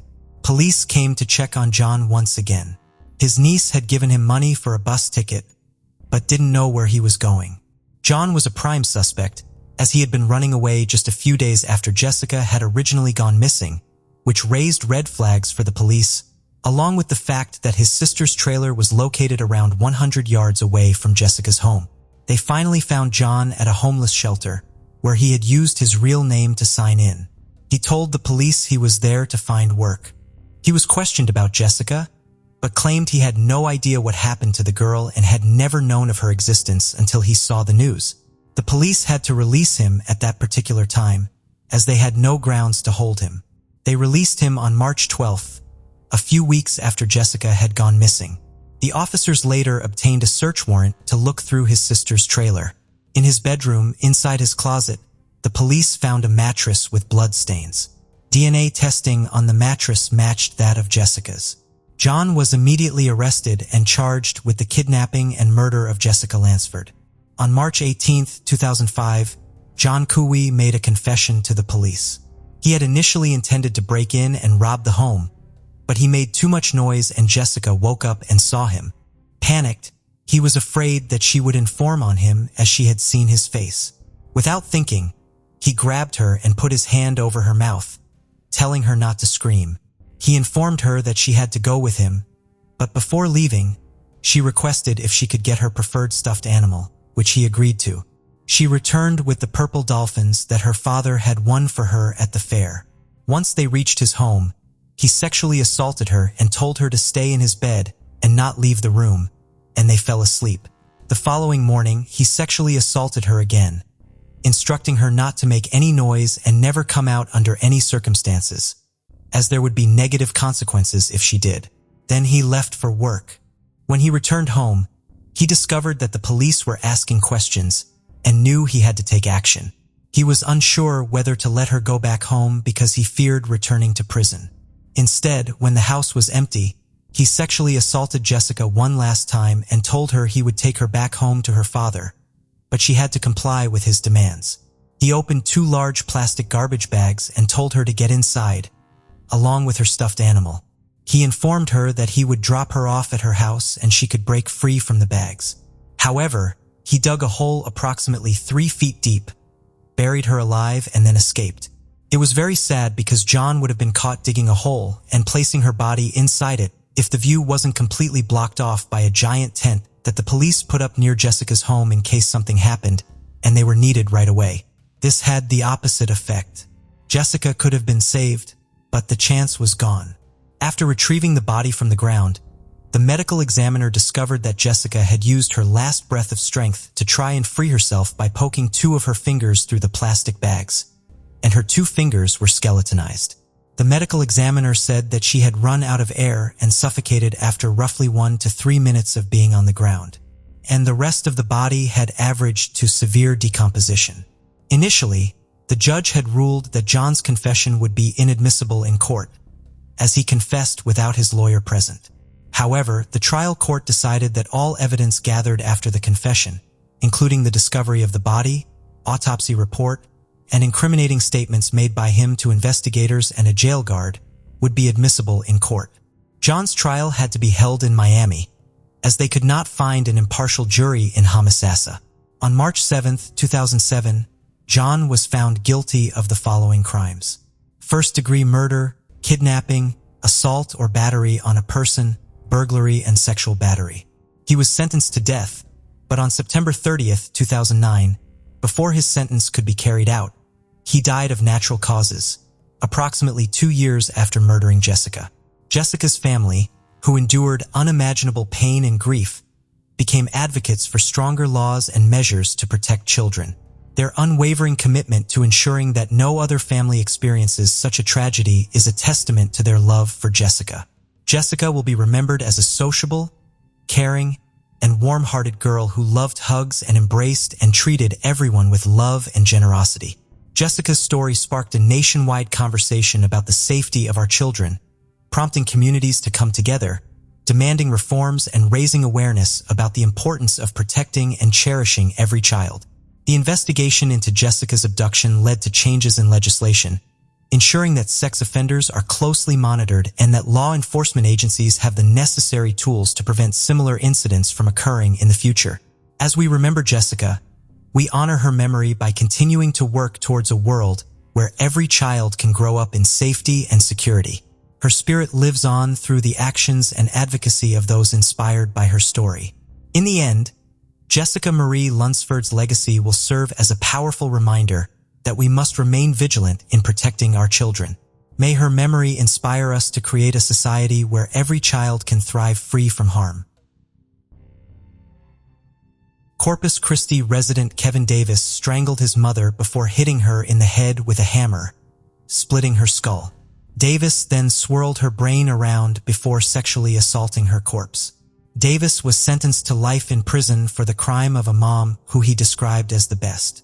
In 2014, Kevin Jasrell Davis argued with his mother, 50-year-old Kimberly Hill, in the Corpus Christi, Texas apartment he shared with her and his sister, Destiny. On May 26th, Davis called 911, reporting that he'd just murdered his mother.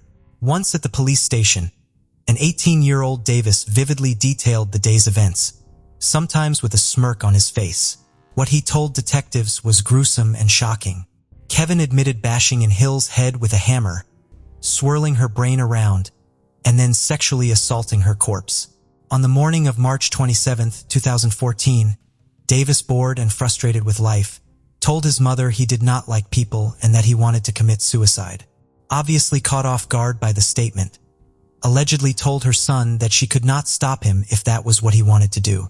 Kevin later told police hearing this from his mother enraged him. It was then he decided to take her life. As Hill sat on the couch in the living room, Davis came up behind her, attempting to strangle her with a cord. Hill began screaming. Kevin panicked, retreated a hammer, and began bashing in his mother's skull. Davis struck his mother in the head with the hammer at least 20 times, splitting her skull in the process. Davis then retreated a kitchen knife that he inserted inside his mother's head wound. He swirled her brain around to make sure she was dead, Kevin claimed, and then inserted his hand inside the wound. He would tell detectives during a taped interrogation that his mother's brain felt like putty. Kevin then dragged his mother's lifeless body to her bedroom and raped her corpse.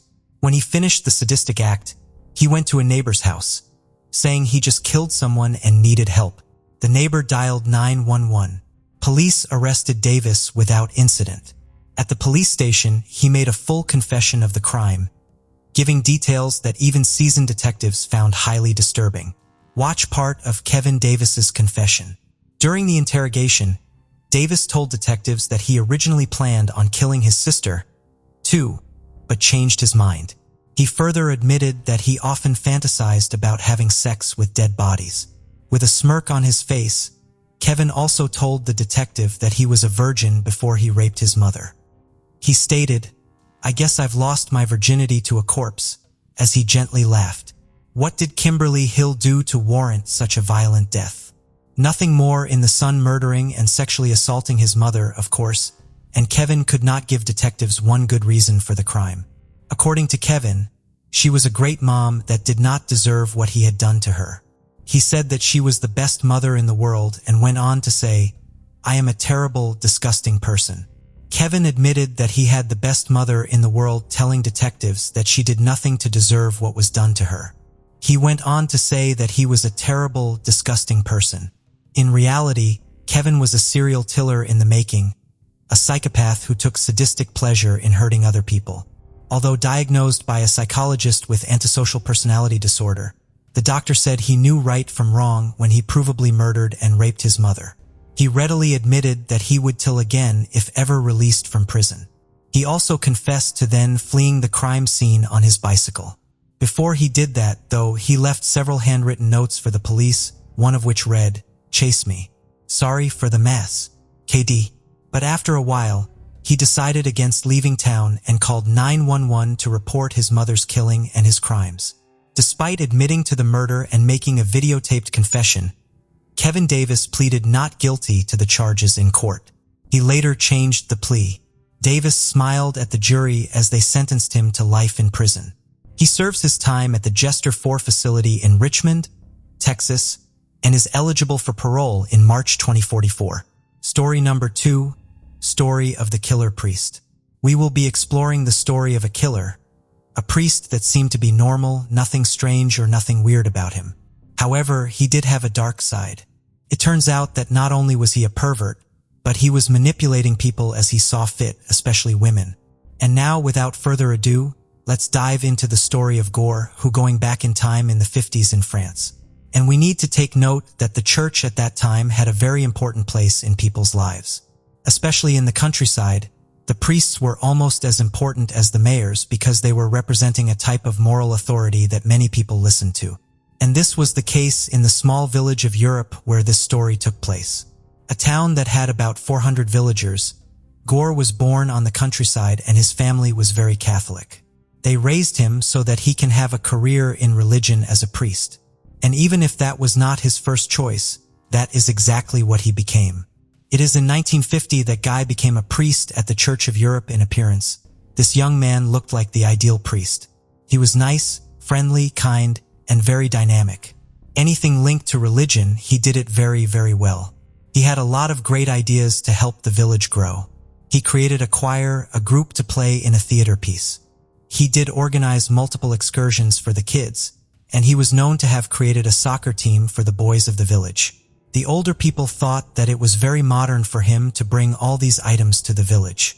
And the younger generation thought it was pretty amazing and appreciated the modern aspect that he brought to the town and to the religion. Dwyer was apparently also a beautiful man, and the ladies found him very charming. Now, as I have mentioned at the beginning, underneath this whole angelic disguise Guy was actually hiding a dark secret. His personality, he had a thirst for colloquial pleasure, and he was using his charm to get closer to the ladies. After a lot of perversity and manipulation, a lot of the women actually gave in, and none of the women spoke as they were afraid that no one would believe them and did not want to be seen as the shame of the village. It is in 1953 that things took a different turn for Guy Dwyer, and an incident happened that changed the plan of the priest. A girl fell for his charm, and guess what happened? She became pregnant. Now, of course, the priest denies everything, and he says that he is not the father, threatens the girl, and says that if she does not stop, he will file a complaint for defamation. Now, having an eye influence in the village, Guy says that this is nonsense and it is impossible for him to be the father. And of course, having such an high influence, his followers believed him. He was even summoned in front of his superior, the bishop, to which he lied to you and denied the whole thing. And of course, this whole situation was shut down in reality. He was actually the father, and he actually took the girl to another village to give birth, where he convinced her to give away the child. And of course, that story was never heard of or told to the villagers, or we could say maybe presume that if people knew, they decided not to say anything, because the priests had such a high influence on the villagers that they did not want to go against him once the story died. Guy went back to his normal ways and kept manipulating the people like he did before. But there was another incident in 1956. Renee Faye's 19 years of age got pregnant, and again by Guy Dwyer. Contrary to the other women, Renee did not want to give away her child for adoption. Not only that, but she wanted to raise him in the village of the Euruf, where the priest was. Guy was terrified, and he was afraid that eventually the child would grow up and resemble him.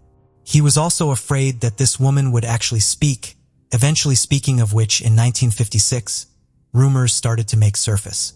A lot of parishioners were becoming pregnant in mysterious ways, and no one knew who the father was. The priest then starts to think about a plan and ask a military man from another village to come to town and pretend that he was the father.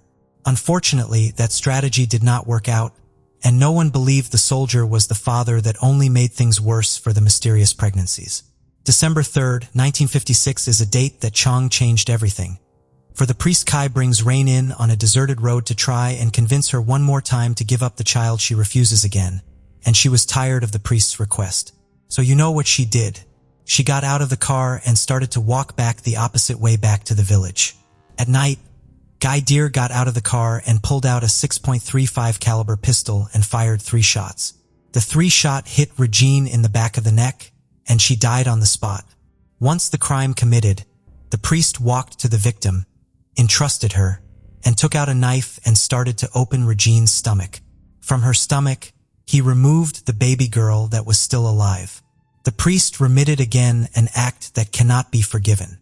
He strangled the baby, stabbed it, disfigured it, and he did all the thinking to himself that if the baby is massacred that way, there would be no DNA, if you want to call it that way, no DNA to trace the baby back to him. The disappearance of Regine was actually reported in the evening, and the weird part is that the priest joined the search party to find the Regine. Can you imagine that situation? I mean, the killer is with you in the search party trying to find the person that he just murdered. Is it just me, or that is just like twisted? The body was found very quickly, and because the priest was not an assassin, he didn't think about cleaning up the crime scene, so it didn't take long for the cops to find the murder weapon, and they found the weapon casing that linked back to the priest. So the priest is now a suspect, and when asked during the interrogation, the priest denied everything. However, because of all the pressure he was getting, he just cracked and admitted everything. Now that story came out and everyone was devastated in France because he is now a criminal, and the church asked for to be locked up with a false name so that it would not affect the church. And also the main reason was to make sure that the crime was not associated to the church.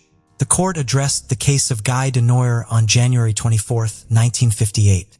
Of course, the villagers and the public opinion wanted the priest to be sentenced to death.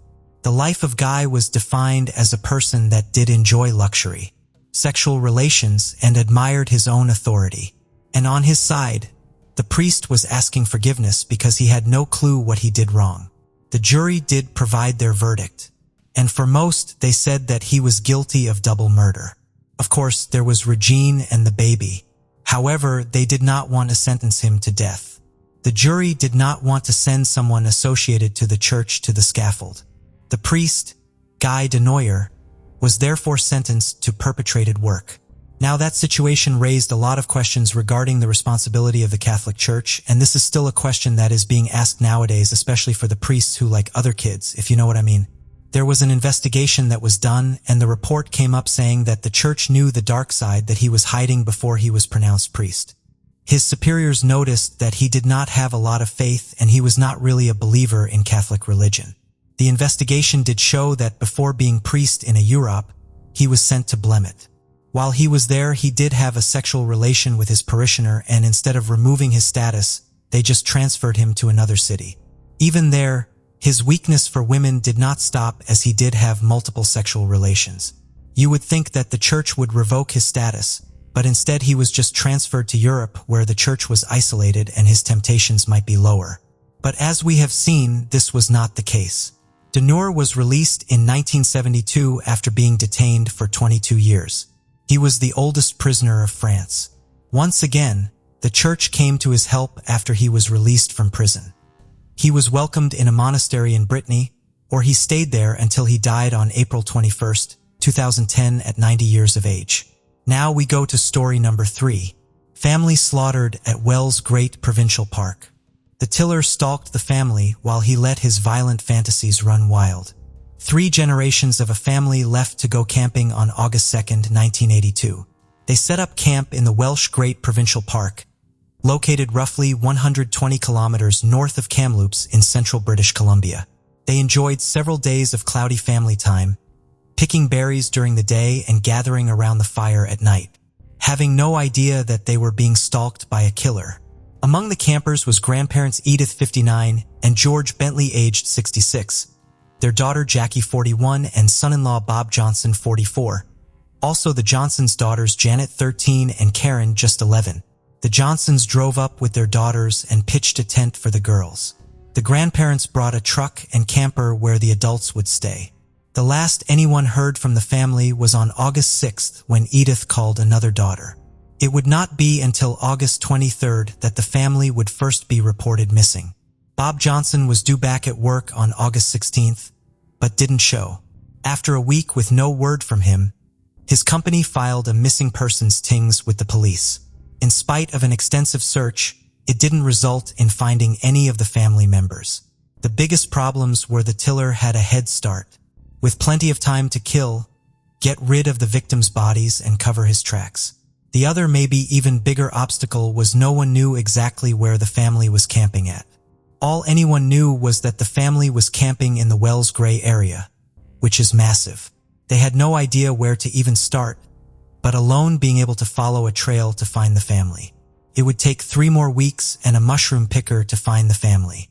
On September 13th, the Corrin discovery of the Johnsons' 1979 Plymouth was found. It had been burned beyond recognition as it set off to the side of a mountainside logging road. The car held the bodies of the 4 adults in the back seat and the 2 young girls in the trunk. The bodies were burned so thoroughly that it came time to bury the family. They were all placed together in one child-sized casket. Through a forensic examination of the remains, it was determined they had been shot with a .22 caliber firearm. Locals were able to tell investigators where they had seen the family camped at. An examination of the area would turn up .22 casings, which helped identify the weapon used as a Remington pump-action rifle. What wasn't at the campsite was the truck and camper, the boat and camping gear brought with the family, or any trace of the family at all. With no suspect in custody or even in sight, the media was pushing for answers. A tip came in at the family's truck and camper had been spotted. The witnesses said it was being driven by 2 French Canadians in central Canada. The media sprang into action, throwing this up as their headline and demanding the killers to be caught. In April, with still no leave, the investigators knew they needed to get creative. They reenacted what they believed was the crime scene for TV cameras inherited across Canada. The next month, the police drove a replica Ford camper truck to Ontario and Quebec in an attempt to draw awareness for what people should be looking in a for. What it did instead was flood the investigators with over 13,000 tips and sightings of the replica vehicle. The reward was raised from $7,500 to $10,000 for information leading to the truck. None of the tips led to the discovery of the camper and truck. It would be found by sheer luck. 2 forestry employees were working on a logging road and stumbled across it. The camper had sat there on Trophy Mountain for 14 months, only a few kilometers away from the crime scene. The camper was burned out like the car holding the family's bodies. This left the authorities to believe they were looking for someone local to the Wells Gray area, and not 2 French Canadians as they had been searching for, since it was more likely that a local would know about the locking roads and the area in general. Taking a closer look at the person who lived closest to the crime scene led them back to David Rulian Shearing, 24. They have received a tip about him earlier in the investigation. When they followed up, the tipster had quite a bit to tell them. I hear earlier Shearing had asked him about re-registering a Ford truck and how to repair a hole in its door. This was a tip that the police had never divulged after finding the truck. It had a bullet hole in the door. After an interrogation by the Royal Canadian Mote of Police, Shearing confessed. He went so far as reenacting the murders for the detectives. He turned over evidence that he had stolen from the family and the murder weapon, .22 caliber Remington rifle. The ballistic test would prove that this was the weapon used to kill the family. The same weapon that had been hanging on his walk the very first time the authorities went to ask him about the family, right after they had been reported missing. Maybe it was because his father was a prison guard or his brother was a sheriff. But Shearing wasn't suspected when first interviewed. In his confession, he gave details of how it all happened. He had first noticed the family when he set up camp, fixating on the 2 young girls. Then over the next few days, he watched their every move. On the night of August 10th, Shearing watched as the adults sat around the campfire and had seen the girls go into their tent for the night. From a distance, he took out the 4 adults with sniper shots. He said he then killed the 2 girls from their tent as they slept. After he said he loaded all the bodies into the car and moved it to the logging road, then set it on fire with 5 gallons of gasoline. He then cleaned up the campground, removing the family's possessions, including the camper and truck. It would only be later that he burned these as he was unable to transfer them into his name. He claimed that he killed the family because he wanted to rob them of their possessions. It wouldn't be until after Shearing was convicted that he gave his full confession of how and he had been stalking the family. It was the girls that he fantasized about having sex with that kept him interested. That's why after telling the adults he kidnapped the girls and took them to his property nearby. There he raped and terrorized them for over a week. On August 16th, the day their father was due back at work, Shearing took Taryn away from her big sister. Once alone, he shot the girl in the back of the head. Janet would be left alive for one more day of torture before she would be killed like her sister. With the girls now dead, he took their bodies to the Johnsons' car where the other family members had been placed. He had actually only hidden the car in some bush. He put the girls in the trunk and got into the driver's seat with the 4 decomposing adult bodies in the back seat, driving it to its final resting place where it would be found by that mushroom pick for burnout. David Shearing pled guilty to 6 counts of murder. Shearing was sentenced to life in prison with no eligibility for parole for 25 years, the maximum penalty for second-degree murder. This would be the first time that this sentence was handed out in Canadian history. David Shearing, who changed his last name to his mother's maiden name of Ennis, was first eligible for parole in 2008. The National Parole Board ruled against his release, citing that he was still having violent sexual fantasies and had not completed his sex offender treatment program, so he was not ready to be released. Again in 2012, he was turned down for parole, applying again in 2014. But before his hearing, he withdrew his request. The National Parole Board has also been given a petition which has over 15,000 signatures, advocating for the violent offender to never be released. In his own words at one of his parole hearings, David tries to plea for freedom, saying this about himself: "I was very selfish." He is supported by his wife that he married while in prison. Thank you for joining us on this journey into the depths of unsolved mysteries. Cold cases not only challenge our understanding of the past, but also ignite our curiosity and determination for answers. Remember to subscribe to stay updated on our latest investigations. And if you have any information regarding the cases we've covered, don't hesitate to reach out. Together, we can shed light on the shadows of the past and bring closure to those who seek it. Until next time, stay vigilant, stay curious, and never stop seeking the truth.